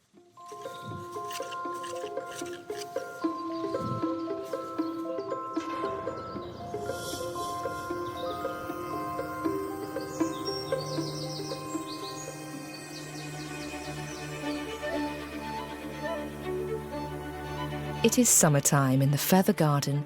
July is the month when it is in full bloom. It is vivid and spectacular.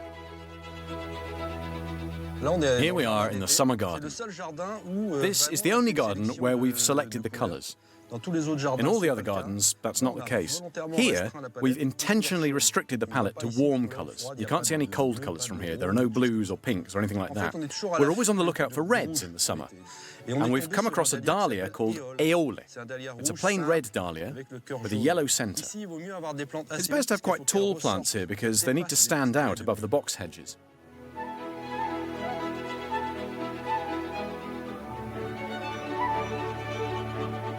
The feather garden is part of a modern trend in the art of gardening called the New Perennial movement.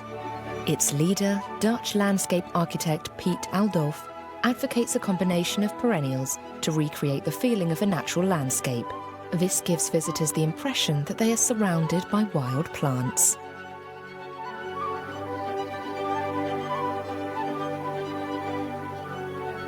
What do flowers tell us about their gardener? This question fascinates Martine Berg. This ethnobotanist is an expert in the relationships that develop between plants and humans. She has noticed a recent phenomenon in France, a switch from manicured gardens to natural gardens. The feather garden gives us a fairly harmonious view of nature. It has something of the Garden of Eden about it, so it is visually stunning. This garden reflects our response to the world. It is the new way of thinking about planting. We are in a natural garden.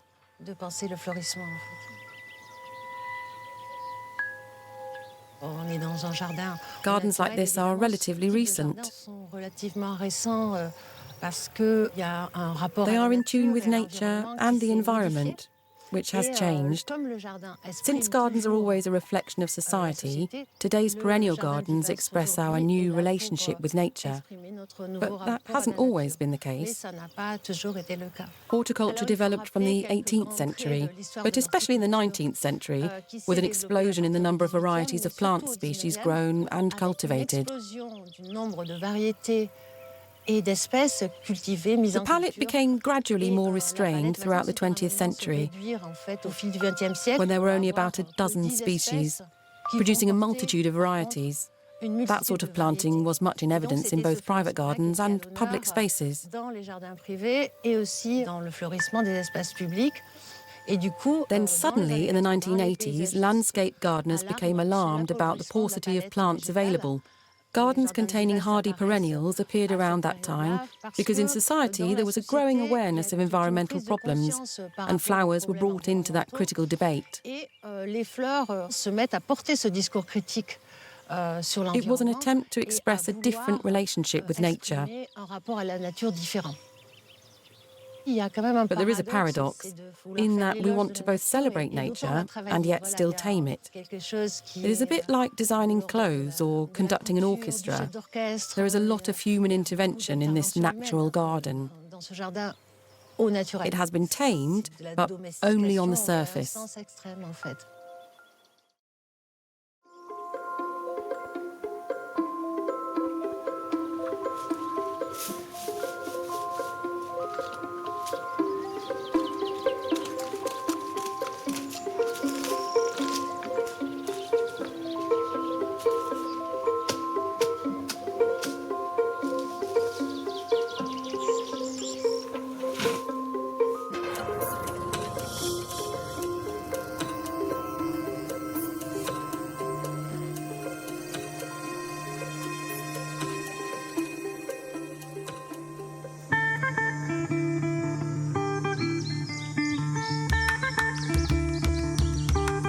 Summer hots up as we approach August.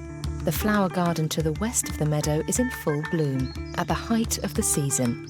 Here there are no grasses, just annuals and perennials which flower all summer long.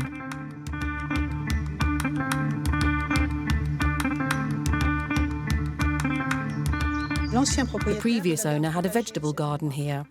When we came, we extended it, put a fence around it and changed the theme to flowers.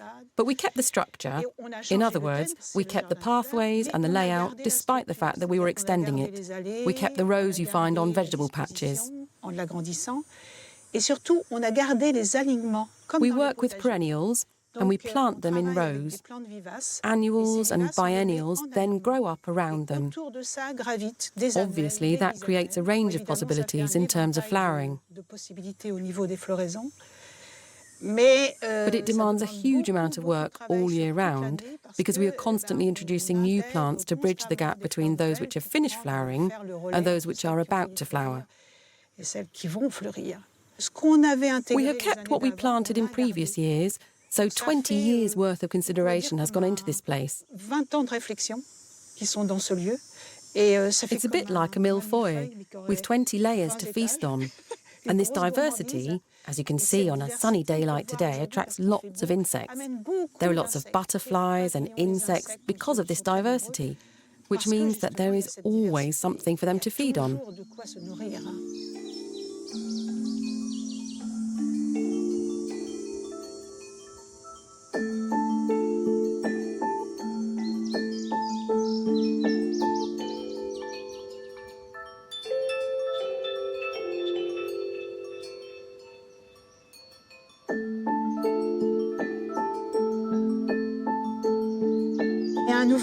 There is a new cosmos called cupcakes, which I have planted in a big wooden tub.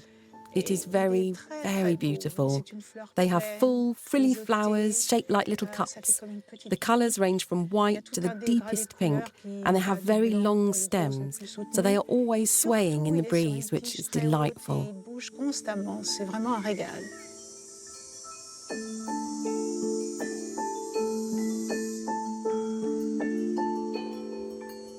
There are references here to the fact that this used to be a vegetable garden. For example, these carrot flowers. If you look closely, the unopened flowers are like jewels. When they open out, they are still like jewels, only different. This year, a new hybrid of carrot plants has appeared.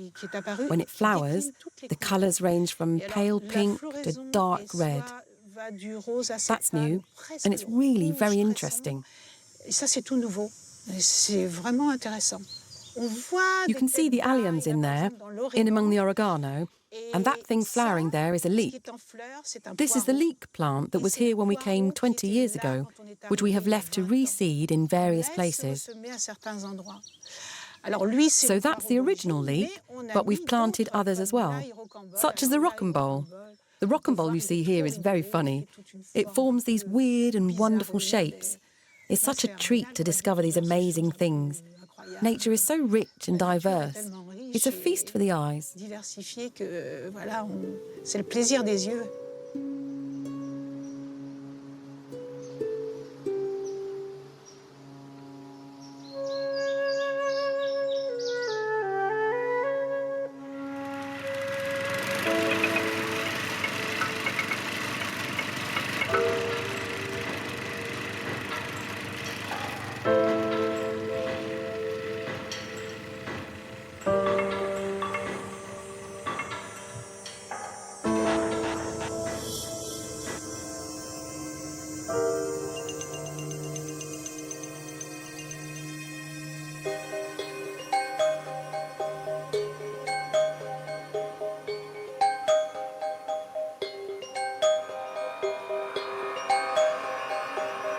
Autumn comes to the feather garden.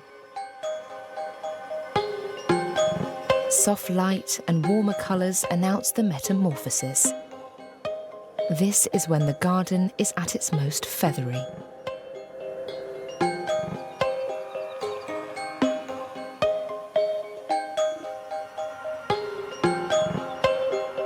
This season doesn't mean an end to the flowers, far from it. The most exuberant displays await us in the autumn garden, with a profusion of scents and colours. We came up with the idea of recreating those childhood memories of strolling through a garden and all the plants appearing to be huge. We wanted to create the impression of being submerged by plants. When you walk down the paths, you've got plants coming at you from all angles. It's not to everyone's liking, but I love it. The plants hang over the paths. You feel as if you're fighting your way through them. And that's the impression that we wanted to give. Of course, there is a feeling of melancholy. Autumn marks the end of summer. We're definitely trying to prolong the season. We're saying, it's not over yet. There's more to come.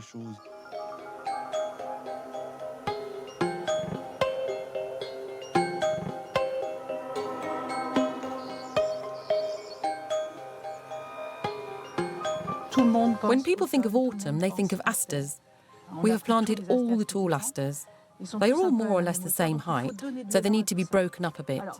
In this garden, they're accompanied by tall miscanthuses. This miscanthus is one from our own selection. It's called Saturnia. The dramatic effect is heightened by the fact that this miscanthus has very curved flowers. That's what gives it momentum and rhythm.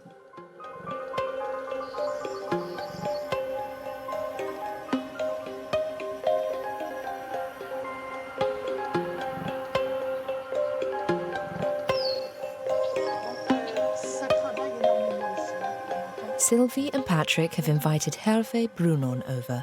He is a renowned garden and landscape historian and a senior researcher at CNRS. Do you know that plant? It smells lovely. We have no boundaries. We plant things according to the themes. We use anything that it is possible to use that will both suit the soil and tie in with the theme. I really like this solidago behind the box hedge. Nice, isn't it?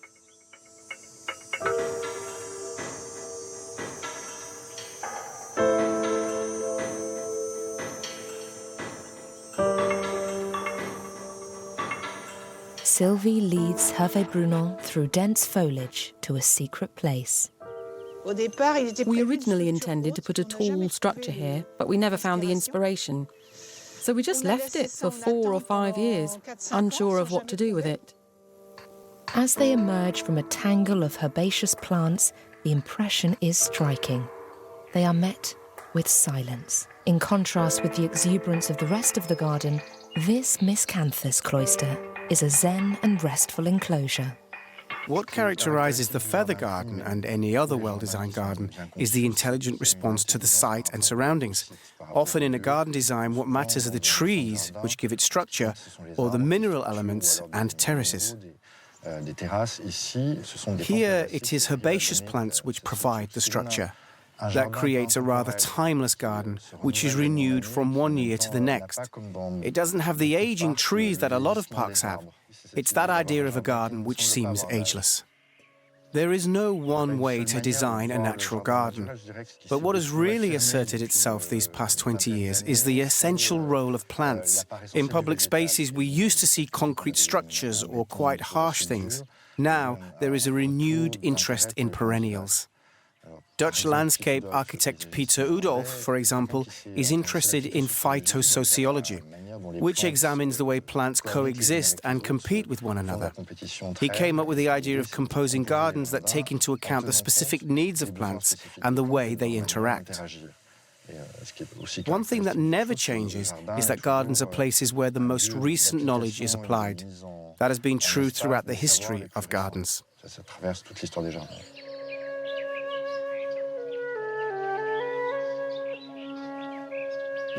The owners don't use any photosanitary products. They work with compost, which is obviously essential. It is a way of recycling vegetable matter, and it allows seedlings to sprout in flower beds and banks, creating a dynamic of renewal and a balance between the plants you put in and the plants which spontaneously appear.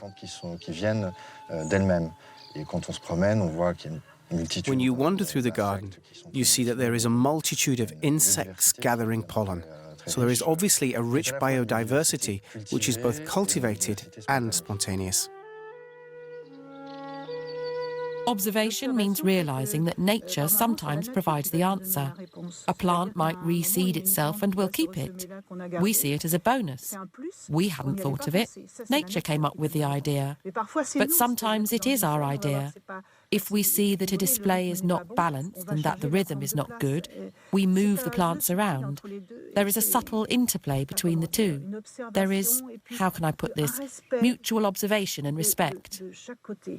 You really need that respect. We respect animals and human beings, but we need to respect nature and plants as well. We are working on that.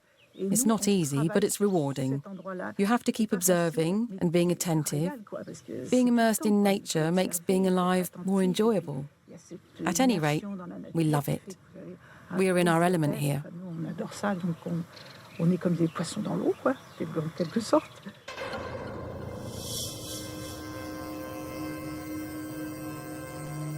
As autumn wears on, the flowers gradually die off. Sylvie gathers the seeds with a view to sowing them in winter.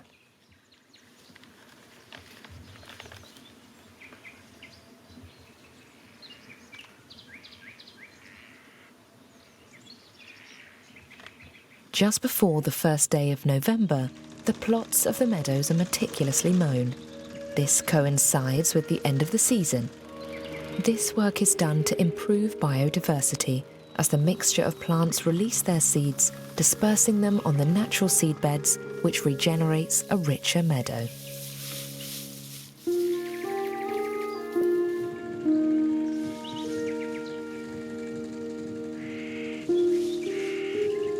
I think a garden has the same lifespan as the gardeners who created it. Once they've gone or can no longer manage it, and other people come into the picture, it becomes something else. I think it's very difficult to keep a garden alive once the gardeners who created it have gone. I don't think you can undertake a project like this without a love of gardening. Our whole life is ruled by the garden. I don't think you can do it unless you love it. Je crois qu'on le fait pas, quoi. C'est pas possible.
Wild and urban, this walkway, perched 9 meters above the ground, has become one of the symbols of New York.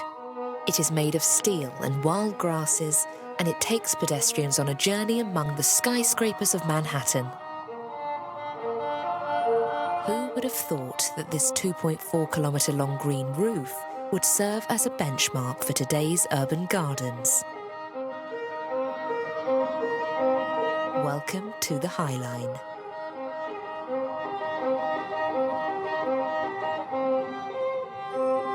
Nowadays, all New Yorkers take this elevated garden for granted, but 15 years ago, plans to create a green space in the air seemed like madness.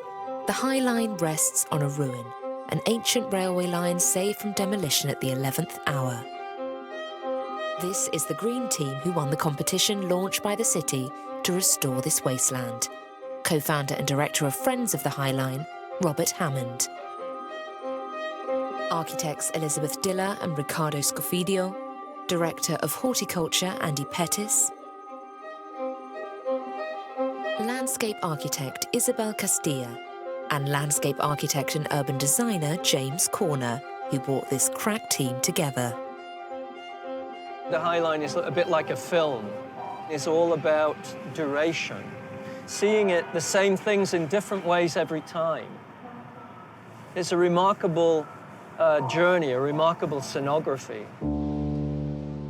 A place of slowness, voyeurism, a place unlike any other place in New York City. When the park first opened, we used to get questions a lot like, why is it all weeds? Where are the flowers? Where are the plants? Is this the garden? It's a street in the air. It's a non-street. It's a traffic jam, basically. We never thought this could be that successful. You know, we thought maybe 100,000 people would come. Last year, we had 7.8 million. Its success is down to their common vision to build on what made this railway line so magical, to highlight the brutality of this former industrial landscape and to make it accessible without destroying its authenticity. The work was split into 3 phases and spread over 10 years. When I first stepped onto the High Line, it was a total surprise. You were very struck by serenity and peace, and quiet, and the length of this green meadow going for 1.5 miles, just cutting and slicing through the city, literally. So it's a very, very powerful impression. And so as a designer, we sort of said, this is so fabulous. Let's not try to invent something totally new. Let's try to work with what we have. And that's where the philosophy came. Keep it wild, keep it simple, keep it quiet, and keep it slow.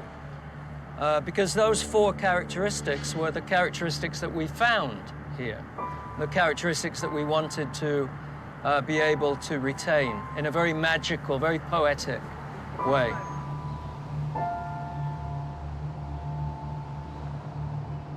On the banks of the Hudson River, in the meatpacking district where New York's abattoirs used to be located, a riveted steel platform rises up towards the sky among the buildings on Gansevoort Street. A giant photograph appears further along the High Line on the buildings opposite to remind us of its former use. Our journey begins on this long staircase with views over New York from the south to the north of the city. Because that's also your first staircase onto the High Line, it also brings you up from this tough street below, and you come up and you find yourself in this woodland, in this stand of trees, mostly birch with some aspen and maple, under a massive sky. It's a very, very surprising moment. A lot of the High Line is not visible to the street. It's mid-block and surrounded by buildings. But that southern end, the elevation of the High Line is open to the street. And so we wanted to have a very lush planting up there. Keep the street level tough. It's granite, concrete, no trees, no plants. And up on the High Line would be a floating garden. So that really is about theatricalizing the beginning.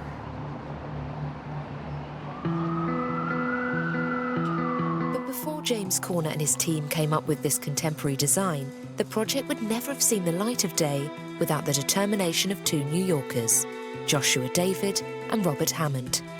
On discovering the railway line in 1999, they founded an association called Friends of the High Line, which today brings together 200 volunteers. For years, their association battled to save this structure from demolition. Robert Hammond tells us the extraordinary story of this place. The railroad ran down on 10th Avenue, and it was a freight line, and it ran on the street, and it was called Death Avenue because so many people were run over by the trains. So in the 1920s, they decided to elevate it about 30 feet in the air. And it was always a freight line, actually literally brought cows and carcasses in by train. But with the rise of interstate trucking, it was used less and less in the 1960s and 50s. And the last train rode in 1980, a trainload of frozen turkeys for Thanksgiving. And then it was abandoned. I love the structure from the street, you know, the rusty, the steel, this industrial relic. But then you came up and there was 1.5 miles of wildflowers. I mean, it was just magical, right in the middle of New York City. Almost no one had ever seen. And at the time, we didn't really know what it should be. And so we thought, you know, New Yorkers should decide. In 2004, a competition was launched, challenging people to devise a future use for this railway line. 720 entrants from 38 countries presented the jury with all sorts of novel ideas. My favorite two were a mile-long lap pool and an urban roller coaster. But they weren't, you know, realistic. It was really just to create awareness. The challenge for our green team lay in keeping it simple, whilst creating a walkway which was out of the ordinary. One of the big challenges was, of course, how to make a path. And the dimensions of the High Line are so tight that if we just had one big path, it would be a very crude experience. So we had this idea that you would have this path and landscape, but then you would have a series of places or episodes nested within it. So as you move from segment to segment, you're experiencing difference, but they all feel like they're part of the same train track. In 2009, this first section of the High Line opened to the public. The landscape is constantly changing as it passes among buildings, through covered passageways and out into open spaces, where New Yorkers like to take a rest and prolong the experience, sunbathing with their feet in the water. It is all designed to take people out of the urban jungle and show them how lush this place used to be, such as this junction, where the railway disappears into a tangle of flowers and grasses. Not far from here, the highlight of the walkway is this amphitheatre, where people out for a stroll can sit on the wooden steps and look out over 10th Avenue. The architects have created a spectacular urban theatre here, removing the steel and replacing it with glass so that people can watch and wait. This place is the essence of the High Line. As productive city dwellers, we're always doing something. Either we're working at our desks, and if we're not doing that, we're shopping or we're burning calories at the gym. At the High Line, you really can't do anything but walk and sit. You can't bring your dog, you can't ride a bicycle, you can't throw a ball. You really can't do anything but sit and watch people. Also, you can look into people's windows, and sometimes that view is two-way. People know they're being watched. And we thought that inside of that very, very limited palette of opportunities, there would be something even more special, which is sitting and actually looking at nothing. And so this was really the theory of the project. And we're basically over 10th Avenue. This was always here. Nobody ever noticed it. And today we can sit and look at the traffic going uptown and look at the taillights of cars and trucks. And to look at something that's very familiar, so ordinary, even boring, but in an unfamiliar way, is something that's captured people's imaginations. This is very much part of the Keep It Simple strategy, that everything is already here. We only had to tweak what was already there, and we simply had to look at it in a slightly different way, through a different lens.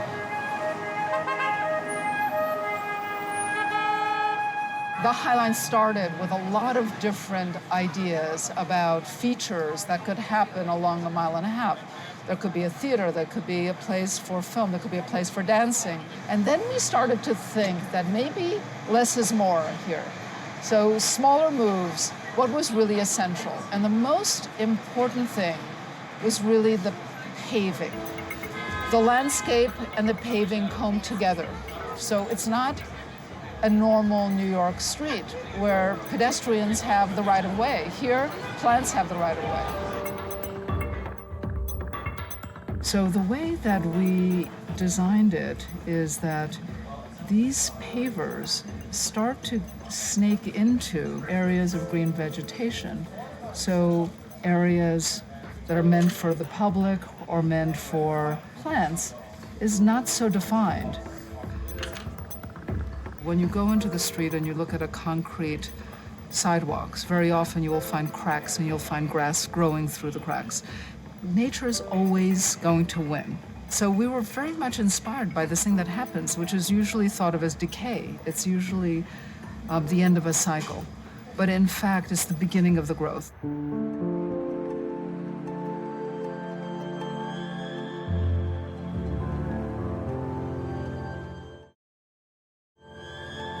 We did not want the High Line to appear manicured, so avoiding hedges and boxwoods and roses. So the whole idea of Keep It Wild was to learn from the planting that was sort of here naturally, to diversify that even more, and to create a very, very wild sense of nature. Our journey continues through a landscape inspired by the melancholic and rebellious beauty of the High Line. Here, the planting has been carefully orchestrated by Dutchman Piet Aldorf, known worldwide for his expertise with grasses and perennials. The High Line team immediately thought of him as someone who could preserve the spirit of the place, whilst bringing to it the wild abundance of the great prairies of the Midwest. In other words, 115,000 plants and 600 species, half of which come from North America. It is a typically American landscape, and Director of Horticulture Andy Pettis has a particular fondness for it. This is one of my favorite grasses on the High Line. It's Panicum virgatum shenandoah. And I really love it because it has these beautiful panicles of airy seed heads that create kind of a screen that you can view the other plants through, but then it also has this gorgeous burgundy color to it. Another of my favorites is this taller grass, Andropogon gerardii. And this plant, it gets to be 6 to 8 feet tall, really imposing, and it's fun to see a grass of that scale when we're really not used to it. You know, we're used to thinking of grasses as very diminutive plants. This is another grass that Pete Udolph uses in his matrix, or the mix of plants that kind of create the base of his designs. It's called Sporobolus heterolepis, or prairie dropseed is the common name that we use in the United States. And these plants together are 3 of the plants that make up 4 plants that really are sort of the staple grasses of the tall grass prairies of the Midwest of the United States. They're referred to as the 4 horsemen of the prairies. In this garden, a lot of these plants sort of migrate and move and change. So what we're really looking for is a balance of color and shape and proportions between the grasses and the flowering plants. So what we do is a lot of gardening by elimination. So we edit the plantings a lot. If one plant is really seeming to take over in a way that we don't want it to, we'll rein it back in.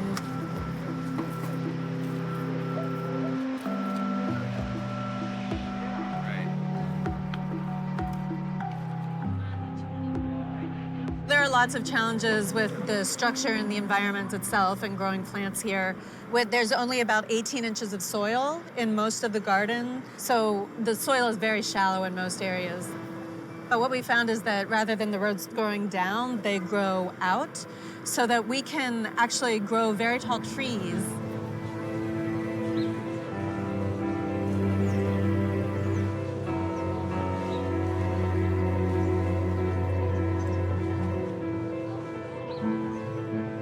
Asters are really well known for blooming in the fall. So it's important to have flowers that bloom at this time of year in your garden to sustain the pollinators through the season. You need some late blooming plants like this.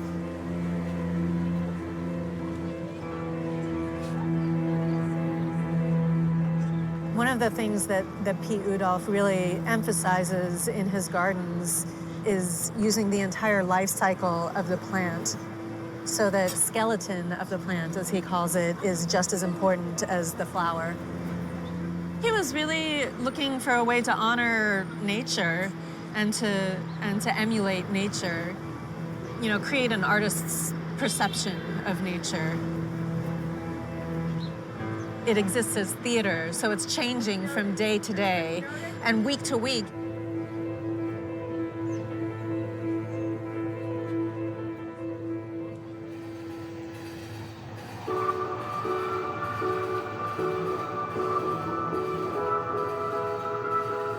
There are 10 staircases placed along the length of the High Line, and New Yorkers never tire of coming into this garden because it is in a state of perpetual flux. The landscape and the street furniture are constantly changing, and yet the slogan is, keep it slow.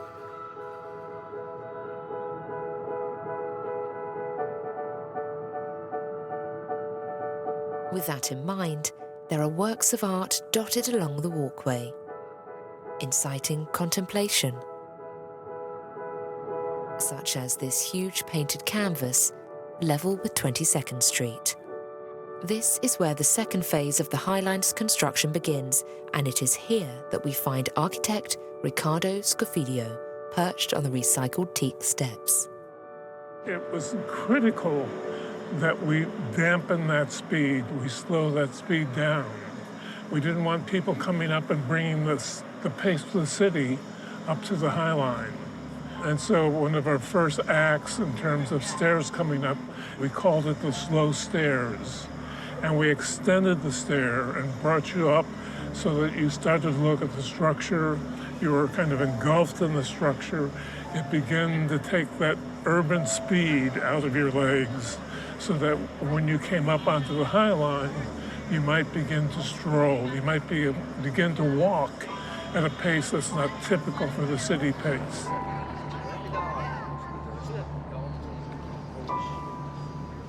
What we did here was we installed a green grass lawn, which was absolutely atypical and foreign to the High Line.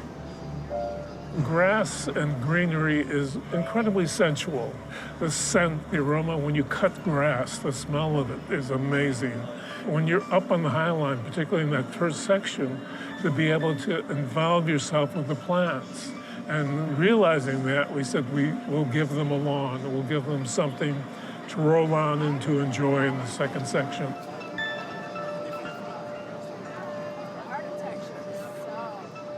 The lawn happens to be where there was a very sunny spot and where the High Line actually got a little wider, but it sort of warranted that in that location. And then we have one of my favorite elements is the flyover, which is the elevated catwalk that takes you through a stand of magnolia trees in between two very, very tall, close buildings.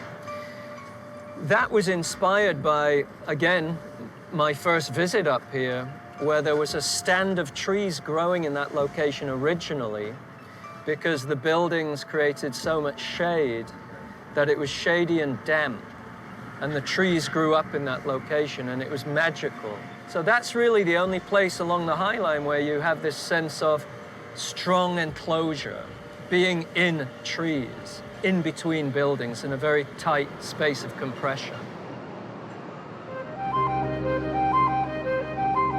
One of the sources of inspiration for this reconversion was the Promenade Plantée in Paris. That park, today renamed Coulée Vert, also rests on a former railway track, which was restored in 1988. The 4.5-kilometre-long disused railway line was a precursor to the High Line, and the first time an obsolete transport infrastructure had been turned into a lush garden. Promenade Plantée is just a straight walk. It's just a speed walk. It's like a highway. There's no reason to pause and slow down. So one of the important things was that there should be no more than 50% hardscape, the surface you walk on. And in doing that, it meant that the person who came up here didn't feel that the walk was here for them, dominating like an express highway going through the countryside. I think the Promenade Plantée itself is very Parisian, and it's very beautiful, and it's very detached from the city. It's trying to make a garden a very peaceful atmosphere. This is distinctly New York. It's very kind of nasty, and it's gritty, and it's in this industrial area, and it crosses inside of buildings and past chimneys, in front of fire escapes, and along orientations that are not necessarily like a gridiron in the way that New York is organized. So you see things obliquely, and you see new views that you could never imagine. You know, just in back of us, you could have a view of the Statue of Liberty. You would never think that you could see it from this point in Manhattan. It's the unofficial side of New York that I think people find fascinating.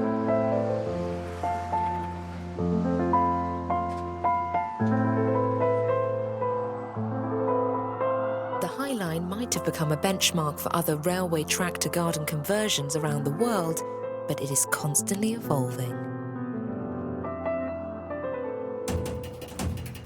For now, this is where it ends, north of Manhattan on 34th Street.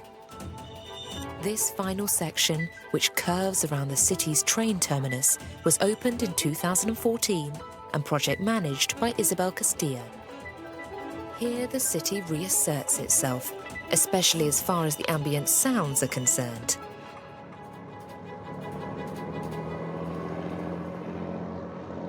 The High Line for us is more of a different way of understanding and engaging with the city. So the idea of keeping it quiet is more about perceiving those sounds of the city This area where we have helicopters versus perhaps other areas where it's more about cars or people, and being more of a city experience rather than you yourself doing a lot more activities.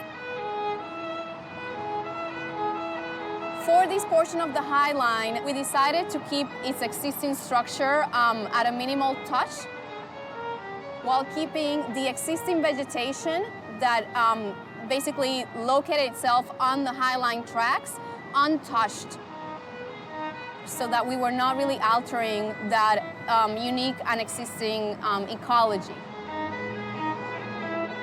That ecology continues to evolve because we're so close to the river. So a lot of wind brings in seeds, so it's kind of a unique natural garden.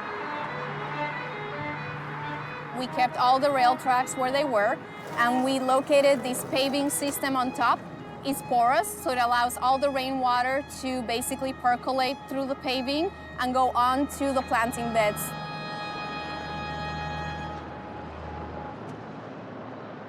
The context of the city changes around a lot, so we always try to make sure the design reflects that.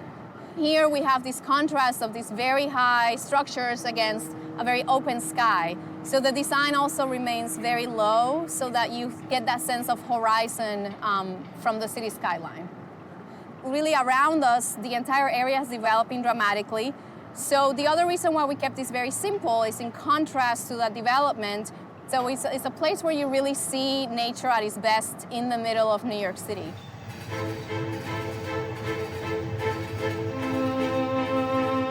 It's not just about building a park or an open space. It's also how do people use it. Nature, I think, gives you a different experience with other people. It makes you more friendly. It makes you a little bit happier. Since New York is the city that never sleeps, the walk has to be completed by night. Your eyes adjust to the dark so you can see the city. The planting is lit. And, you know, to me, that's the most magical time.